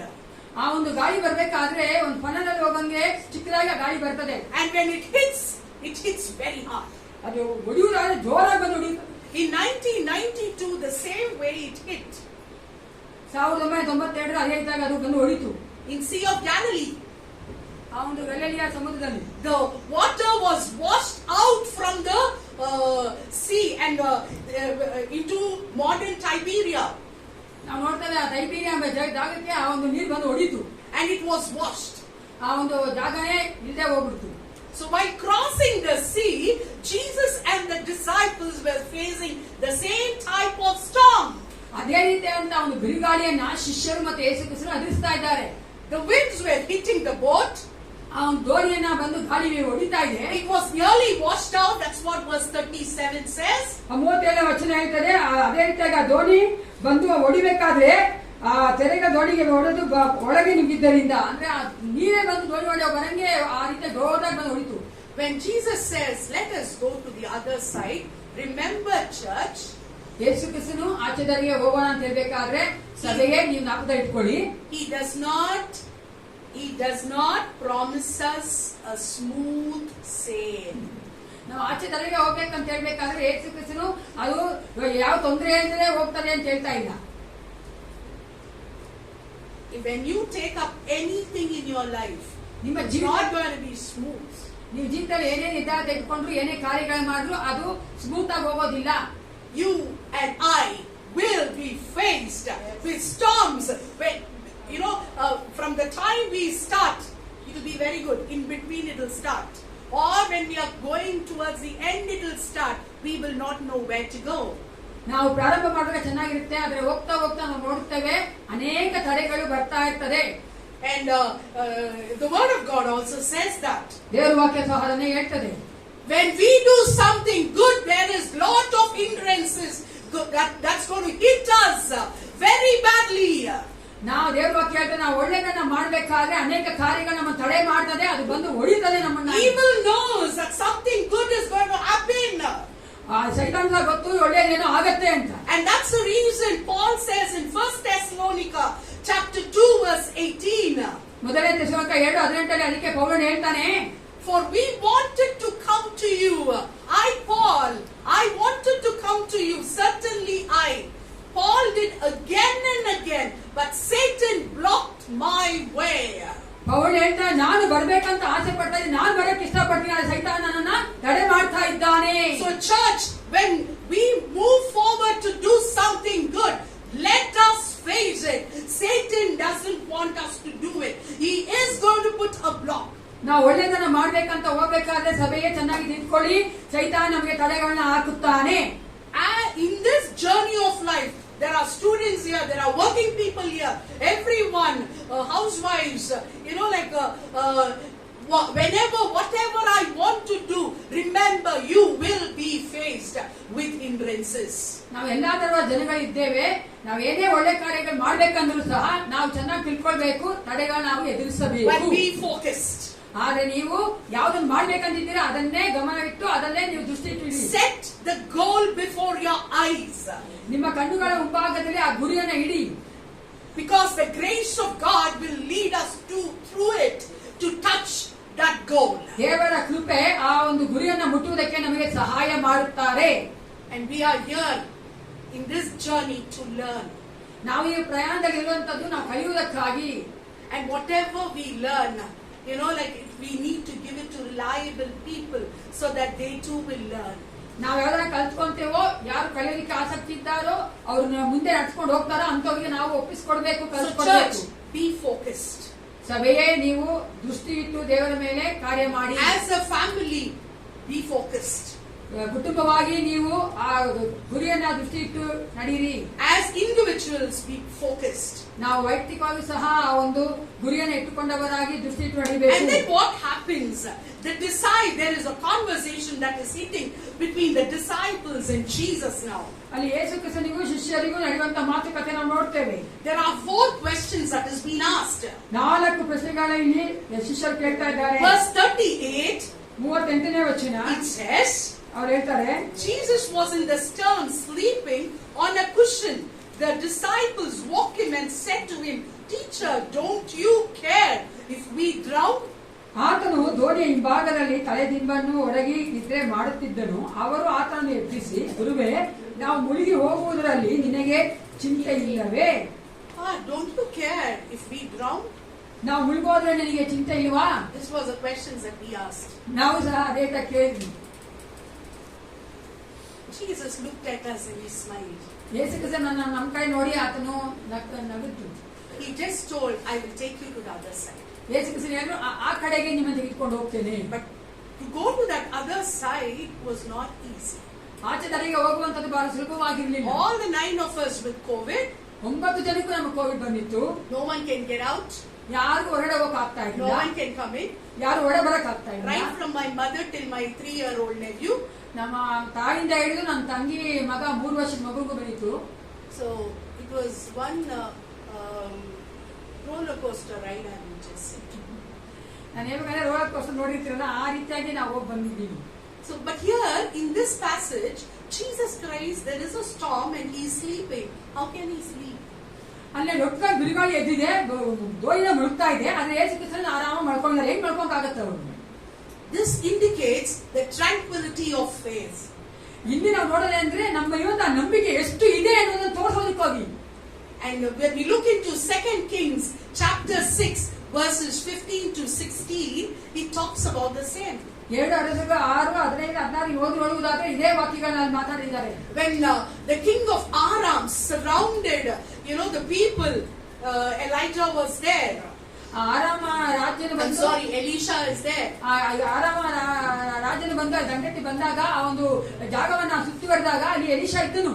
Then the servants came to Elisha and said, "Elisha, you said, God is going to deliver us, but here you just go out and see there are the enemy, army has surrounded us." ಸೇವಕರು ಬಂದು ಎಲಿಶಾಗೆ ಹೇಳ್ತಾರೆ, ನೀನೇನ್ ಸುಮ್ಮನೆ ಇದೆಯಾ? ಒಂದು ವೈರಿಗಳ ಸೈನ್ಯಗಳು ನಮ್ಮನ್ನು ಸುತ್ತುವರ್ಕೊಂಡಿದೆ. What should we do? ಏನ್ ಮಾಡ್ಬೇಕು? And in verse 15 it says, the servant went to Elisha. He said, "Oh no, my Lord, what shall we do?" His reaction was fear. 15ನೇ ವಚನದಲ್ಲಿ ಸೇವಕ ಬಂದು ಎಲಿಶಾಗೆ ಹೇಳ್ಬೇಕಾದ್ರೆ ಆ ಭಯವನ್ನ ನೋಡ್ತೇವೆ. But look at Elisha's reaction in verse 16. 16ನೇ ವಚನ ಎಲಿಶನ ಒಂದು ಪ್ರತ್ಯುತ್ತರ ನೋಡುವುದಾದ್ರೆ, He was very peaceful. ಆತನು ಸಮಾಧಾನವಾಗಿದ್ದ. He says, "Go out and see." Now you go out and see. God is fighting.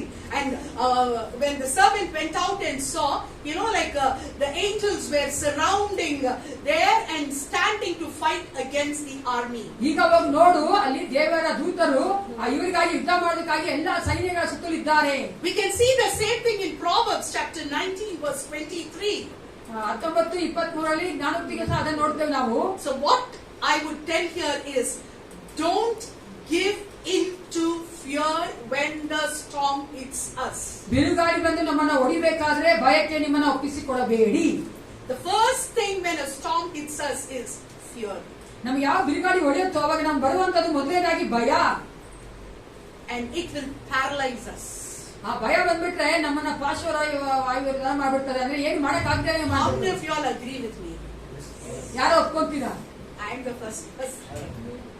All of us are so scared, right? ನಮ್ಮೆಲ್ರಿಗೂ ಭಯ ಇದೆ ಅಲ್ವಾ? The tranquility of faith is gone. ಆ ಸಮಯದಲ್ಲಿ ಆ ನಂಬಿಕೆ ಅನ್ನೋದು ಕೆಳಗೆ ಬಂದ್ಬಿಡ್ತದೆ.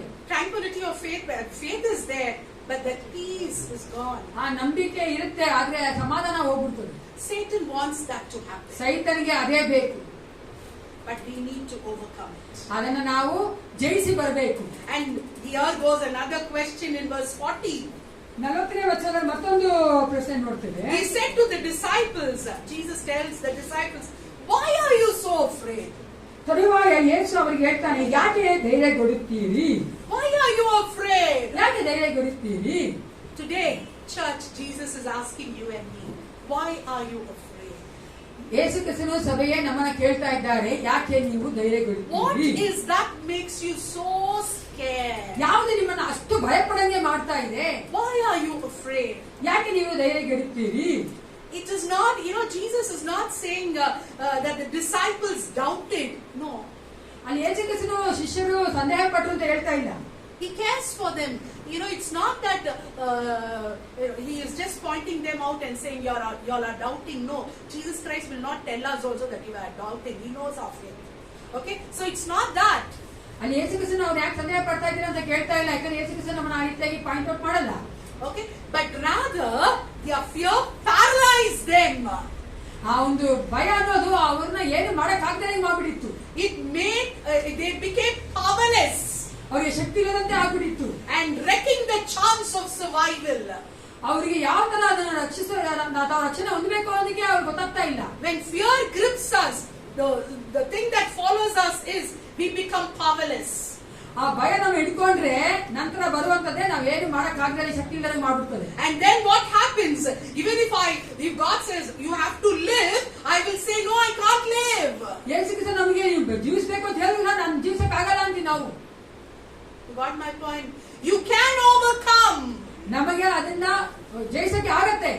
Okay, that is what Christ is telling. You can overcome whatever your situation, be it the worst problems that you are facing. God says you can overcome. ಎಂತ ಒಂದು ಸನ್ನಿವೇಶ ಇದ್ರೂ ಸಹ ನೀವು ಅದರಿಂದ ಹೊರಗಡೆ ಬರಬಹುದು ಅಂತ ಯೇಸು ಕ್ರಿಸ್ತನು ಹೇಳ್ತಾ ಇದ್ದಾನೆ. But don't give in to fear. ನೀವು ನಿಮ್ಮನ್ನ ಭಯಕ್ಕೆ ಒಪ್ಪಿಸಿಕೊಡಬೇಡಿ. And then he asks, another question. ಮತ್ತೊಂದು ಪ್ರಶ್ನೆ ಕೇಳ್ತಾರೆ, The same verse. Do you still have ಇನ್ನು no ನಿಮಗೆ ನಂಬಿಕೆ faith? ಇಲ್ಲವೇ? Do you still have no faith? ಇನ್ನು ನಿಮಗೆ ನಂಬಿಕೆ ಇಲ್ಲವೇ? What he was telling here is, faith should come first and not fear. ಇಲ್ಲಿ ಏನ್ ಹೇಳ್ತಾರೆ ಯೇಸು ಕ್ರಿಸ್ತನು, ನಂಬಿಕೆ ಮೊದಲು ಬರಬೇಕೇ ಹೊರತು ಭಯ ಬರಬಾರ್ದು. When something happens, fear will come first and then comes the faith. ಅದೇ ನೋಡುವುದಾದ್ರೆ ಏನಾದ್ರೂ ಆಗಿದ್ರೆ ಫಸ್ಟ್ ನಮ್ಗೆ ಬರೋದು ಭಯ, ನಂತರ ನಂಬಿಕೆ ಬರೋದು. But it should be vice versa in the kingdom of ಆದ್ರೆ God. ಅದು ಉಲ್ಟವಾಗಿರ್ಬೇಕು. ದೇವರ ರಾಜ್ಯದಲ್ಲಿ ಮೊದಲು ನಂಬಿಕೆ ಬರಬೇಕು. And then the fourth question, ನಾಲ್ಕನೇ ಪ್ರಶ್ನೆ verse ನೋಡ್ತೇವೆ, 41. 41ನೇ ವಚನದಲ್ಲಿ It says, they were terrified and asked each other, who is this? ಅವರು ಬಹು ಭಯಪಟ್ಟು ಈತನು ಯಾರಿರಬಹುದು ಅಂತ This is ಕೇಳ್ಕೊಂಡ್ರು. another sort of fear. ಇದು ಒಂದು ಮತ್ತೊಂದು ತರವಾದ ಭಯ. Now, the fear of knowing God. ಈ ಒಂದು ಭಯ ಯಾವುದಂದ್ರೆ ದೇವರನ್ನು ತಿಳಿದುಕೊಳ್ಳಲಿಕ್ಕೆ ಇರುವಂತ ಭಯ. Church, I need to have this fear. ಸಭೆಯೇ ನಮಗೆ ಇಂತಹ ಭಯ ಇರಬೇಕು. I know for sure that I will go to the other side because my God lives with me. ಚೆನ್ನಾಗಿ ಗೊತ್ತಿರಬೇಕು, ನಂಬಿಕೆಯಿಂದ ನಿಶ್ಚಯವಾಗಿರ್ಬೇಕು, ದೇವರ ನನ್ನೊಂದಿಗಿದ್ದು ಆಚೆ ಕಡೆಗೆ ನಾನು ನಡೆಸ್ತಾನೆ ಎಂದು. When I start realizing this, something happens within me. ಇದನ್ನ ಯಾವಾಗ ನಾನು ಪ್ರಾರಂಭ ಮಾಡಿದ್ನೋ ಆಗ ನನ್ನಲ್ಲಿ ಒಂಥರ ಬೇರೆ ತರ ಕಾರ್ಯಗಳು ನಡೆಯಲು ಪ್ರಾರಂಭ. This made the disciples know that they are in the presence of God. ಈ ಒಂದು ಕಾರ್ಯವೇ ಶಿಷ್ಯರಿಗೆ ಚೆನ್ನಾಗಿ ಗೊತ್ತಾಯ್ತು, ದೇವರ ಪ್ರಸನ್ನತೆ ಅವರಿದ್ದಾರೆ ಎಂದು. We need to rediscover God's presence and power at work in us. ಆ ದೇವರ ರಾಜ್ಯದಲ್ಲಿ ನಾವು ತಿಳ್ಕೊಳ್ಬೇಕು, ದೇವರು ನಮ್ಮಲ್ಲಿ ಯಾವ ರೀತಿ ಕಾರ್ಯ ಮಾಡ್ತಾ ಅದರ ಒಂದು ಶಕ್ತಿ ಯಾವ ರೀತಿ ಕಾರ್ಯ ಮಾಡ್ತಾ ಇದೆ ಎಂದು. Rediscover it again and again. ತಿರುಗಿ ತಿಳ್ಕೊಳ್ಬೇಕು. God's presence and God's power. ದೇವರ ಒಂದು ಪ್ರಸನ್ನತೆ, ದೇವರ ಶಕ್ತಿ. We felt helpless and hopeless. ನಮ್ಮಲ್ಲಿ ಯಾವ ಒಂದು ನಿರೀಕ್ಷೆ ಇರಲಿಲ್ಲ, ನಮ್ಗೆ ಯಾವ ಒಂದು ಶಕ್ತಿ ಇರಲಿಲ್ಲ. Satan wanted us to move to that corner. ಸೈತಾನಿಗೆ ನಾವು ಆ ಒಂದು ಮೂಲೆಗೆ ಹೋಗ್ಬಿಡ್ಬೇಕಾಗಿತ್ತು. God, I used to ask God, you said you will make us cross, but why is this happening? Yesappa ನೀ ಹೇಳ್ತೇವೆ ನನಗೆ ಆಚೆ ಕಡೆ ಕರ್ಕೊಂಡು ಹೋಗ್ತೀನಿ ಅಂತ, ಆದ್ರೆ ಯಾಕೆ ಇದೆಲ್ಲ ಆಗ್ತಾ ಇದೆ ಅಂತ ನಾನು ಏಸಪ್ಪನ ಕೇಳಿದೆ. He would just tell my daughter, take another step, one more step, and one more step. That's how, step by step, Jesus led us out of that storm that we were in. ಯೇಸು ಕ್ರಿಸ್ತನು ಮತ್ತೊಂದು ಹೆಜ್ಜೆ ಅಂತ ಅದೇ ರೀತಿಯಾಗಿ ಆ ಒಂದು ಬಿರುಗಾಳಿಂದ ಹೊರಗಡೆ ದೇವರು ನಮ್ಮನ್ನು ಕರ್ಕೊಂಡು ಬಂದ್ರು. So the first thing that I would say is, let us go to the other side. ಮೊದಲನೇದಾಗಿ ನಾನು ಏನ್ ಹೇಳ್ತೀನಿ ಅಂದ್ರೆ ಆಚೆ ದಡಕ್ಕೆ ಹೋಗೋಣ. And the second point that I would say, I'm going very fast now, be delivered to deliver others. ಎರಡನೇದಾಗಿ ನಾವು ಬಿಡುಗಡೆ ಹೊಂದಿದವರಾಗಿ ನಾವು ಬೇರೆಯವರನ್ನ If I am not delivered, I cannot deliver others. ನಾನು ಬಿಡುಗಡೆ ಹೊಂದಿಲ್ಲ ಅಂದ್ರೆ ನಾವು ಬೇರೆಯವರನ್ನ ಬಿಡುಗಡೆ ಹೊಂದಿಸಕ್ಕೆ ಸಾಧ್ಯ I ಇಲ್ಲ. need to be delivered. ನಾನು ಬಿಡುಗಡೆ ಹೊಂದಿರಬೇಕು. Okay, what happened? That is what the power of God is being manifested in chapter 5.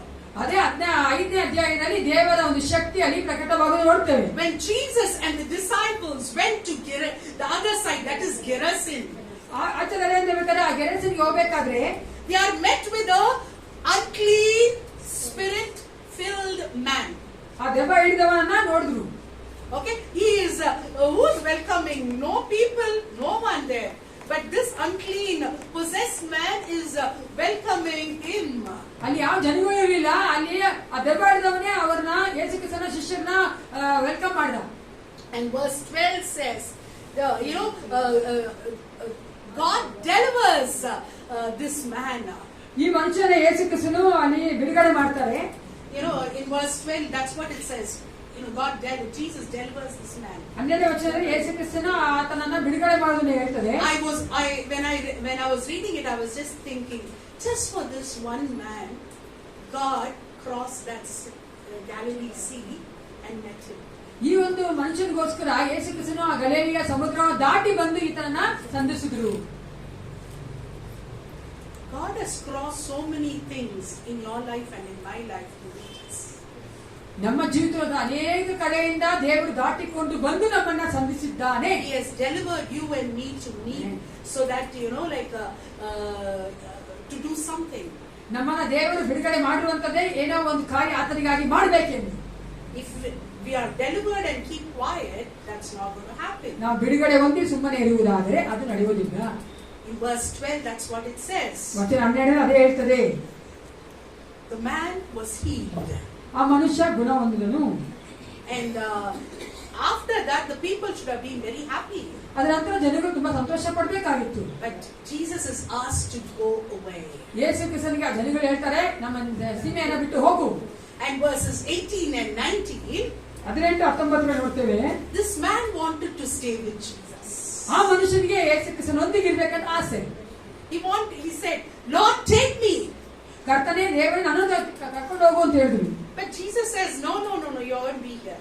ಯೇಸು ಕ್ರಿಸ್ತನು ಹೇಳಿದ್ರು, ಇಲ್ಲ ನೀ ಇಲ್ಲೇ ಇರಬೇಕು. You have to be here. ಇಲ್ಲೇ ಇರಬೇಕು. Okay, that's what we see. I'll just read that verse 18 and 19. Okay, it says, and Jesus was getting into the boat. The man who had been demon possessed begged to go with him. Jesus did not let him, but said, go home to your own people and tell them how much the Lord has done for you and how he has had mercy on you. ಆತನು ದೋಣಿಯನ್ನು ಹತ್ತುವಾಗ ಆ ದೆವ್ವ ಹಿಡಿದವನು, ನಾನು ನಿನ್ನ ಬಳಿಯಲ್ಲಿಯೇ ಇರುತ್ತೇನೆಂದು ಆತನನ್ನು ಬೇಡತೊಡಗಿದನು. ಆದರೆ ಆತನು ಅವನನ್ನು ಇರಕೊಡದೆ ಅವನಿಗೆ, ನೀವು ನಿನ್ನ ಮನೆಗೂ ನಿನ್ನ ಜನರ ಬಳಿಗೂ ಹೋಗಿ ಸ್ವಾಮಿಯು ನಿನ್ನಲ್ಲಿ ಕರುಣೆ ಇಟ್ಟು ನಿನಗೆ ಎಂತೆಂತ ಉಪಕಾರಗಳನ್ನು ಮಾಡಿದ್ದಾನೋ ಅದನ್ನು ಹೇಳು ಅಂದನು. Jesus wanted him to go back. ಯೇಸು ಕ್ರಿಸ್ತನಿಗೆ ಆತನು ತಿರುಗಿ ಹೋಗ್ಬೇಕು. Jesus knew that the people are not going to accept him. ಯೇಸು ಕ್ರಿಸ್ತನಿಗೆ ಗೊತ್ತಿತ್ತು ಆ ಜನಗಳು ಅವ್ರನ್ನ ಒಪ್ಪೋದಿಲ್ಲ ಎಂದು. Because when you look into that place, Gerasene is another name for it is Decapolis. ಆ ಗೆರಸೇನ್ ಎಂಬಕಾದ ಡೆಕಪೋಲಿಸ್ ಸಹ ಅದಕ್ಕೆ ಹೆಸರಿದೆ. And Decapolis means 10 towns. ಆ ಡೆಕಪೋಲಿ ಅಂತ ಹೇಳ್ಬೇಕಾದ್ರೆ 10 ಪಟ್ಟಣಗಳಿರುವಂತಹ. And in these 10 towns there are only Gentiles. ಆ ಒಂದು 10 ಪಟ್ಟಣಗಳು ಸಹ ಎಲ್ಲ ಅವಿಶ್ವಾಸಿಗಳೇ ಅನ್ಯರೇ ಇರುವಂತದ್ದು. Because we see that they were rearing pigs. ಅವರಲ್ಲಿ ಹಂದಿಗಳನ್ನು ಸಾಕುವಂತವರು. People of Israel will not rear pigs. Israel ಜನ ಒಂದು ಹಂದಿಗಳನ್ನು ಸಾಕಲ್ಲ. So here is this man living among the Gentiles. ಆತ ಇದ್ದಿದ್ದು ಅನ್ಯ ಜನಗಳ ಮಧ್ಯದಲ್ಲಿ. So God is telling now, I cannot go. People are not going to accept me. ನಾನು ಹೋಗಕ್ಕಾಗ್ತಾ ಇಲ್ಲ, ನನ್ನ ಜನ ಒಪ್ಪೋದಿಲ್ಲ. People are not going to receive me. ನನ್ನ ಜನಗಳು ಒಪ್ಪೋದಿಲ್ಲ. People are not going to allow my disciples to come in. ನನ್ನ ಶಿಷ್ಯರು ಸಹ ಒಳಗಡೆ ಬರೋದಕ್ಕೆ ಅವ್ರು ಬಿಡೋದಿಲ್ಲ. But you, ಆದ್ರೆ ನೀನು, I have delivered you so that you can go and deliver others. ನಾನು ನಿನ್ನ ಬಿಡುಗಡೆ ಮಾಡಿದ್ದೇನೆ, ನೀನು ಹೋಗಿ ಅವರನ್ನ ಬಿಡುಗಡೆ ಮಾಡಬಹುದು. Church, God has delivered you, each one of us, in a unique way. ಪ್ರತಿಯೊಬ್ಬರನ್ನ ದೇವರು ಅದ್ಭುತವಾಗಿ ಆತನ ಒಂದು ರೀತಿಯಲ್ಲಿ ನಮ್ಮನ್ನ ಬಿಡುಗಡೆ ಮಾಡಿದ್ದಾನೆ. My task now is go and share the gospel and deliver the people around us.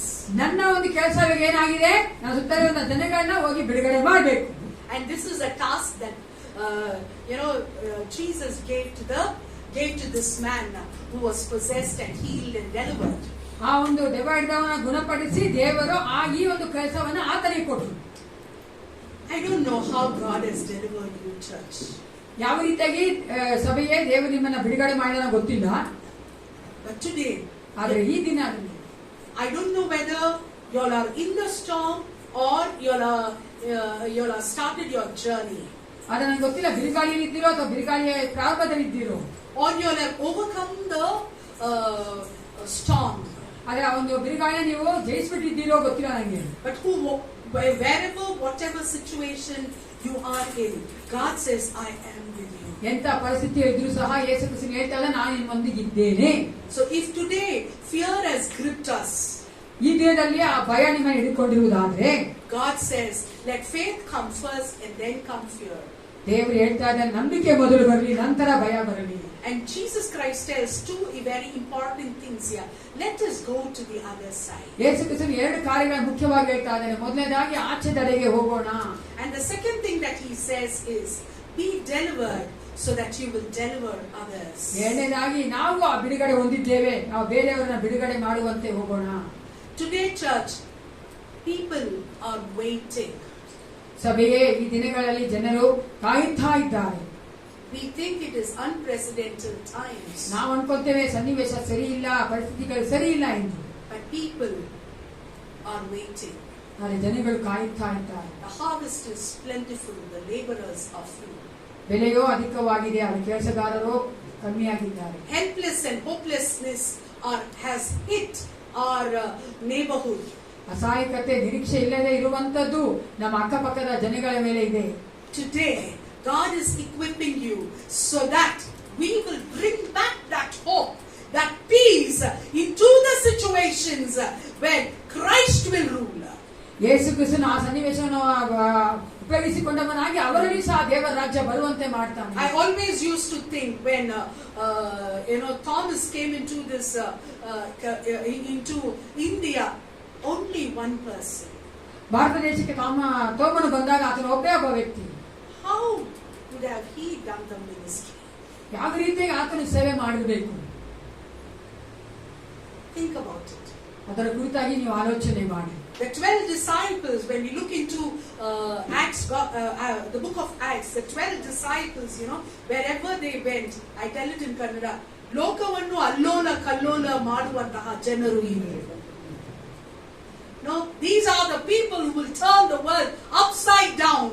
ಅಪೊಸ್ತಲರ ಕೃತ್ಯಗಳನ್ನು ನೋಡ್ತೇವೆ, ಶಿಷ್ಯರನ್ನು ನೋಡಿ ಜನ ಅಂದಿದ್ದು ಲೋಕವನ್ನು ಅಲ್ಲೋಲ ಕಲ್ಲೋಲ ಮಾಡುವಂತವರು ಬಂದಿದ್ದಾರೆ. Today, the same thing has to happen to you and me.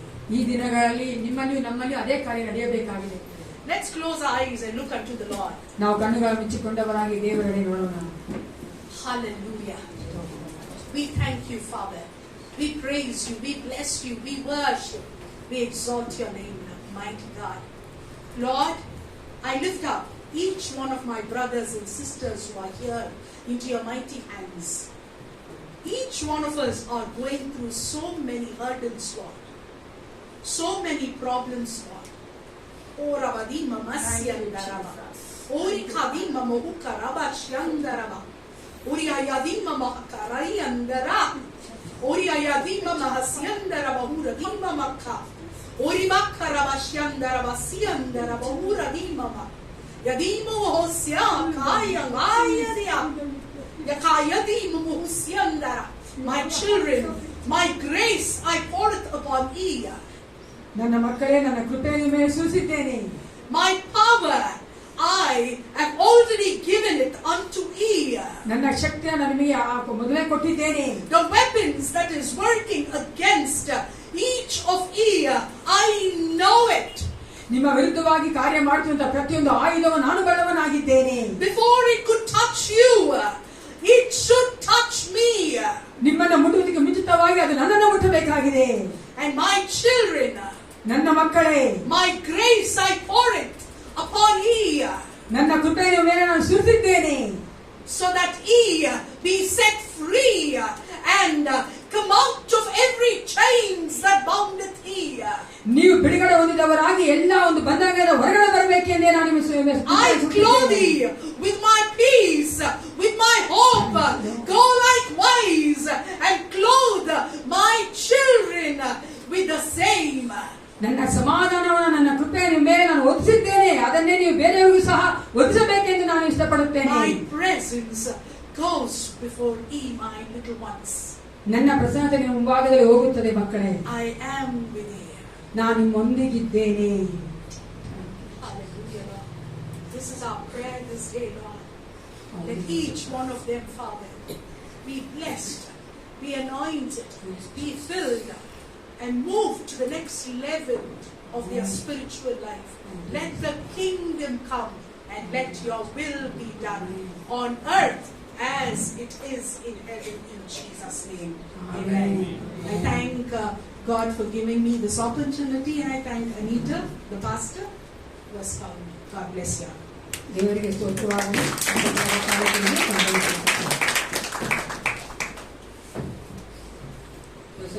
ಎದ್ದುಕೊಂಡವರಾಗಿ ಕೊನೆಯ ಪ್ರಾರ್ಥನೆ ಮಾಡಿದ್ದೇನೆ.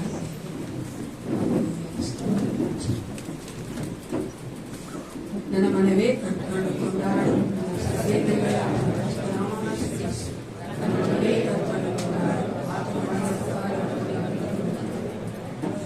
ನಮ್ಮ ಕರ್ತಾದ ಯೇಸು ಕ್ರಿಸ್ತನ ಕೃಪೆಯು, ದೇವರ ಪ್ರೀತಿಯು, ಪರಿಶುದ್ಧಾತ್ಮನ ಅನ್ಯೋನ್ಯತೆಯು, ಸಹವಾಸವು ಸದಾಕಾಲ ನಮ್ಮೆಲ್ಲರೊಂದಿಗೂ ಇರಲಿ.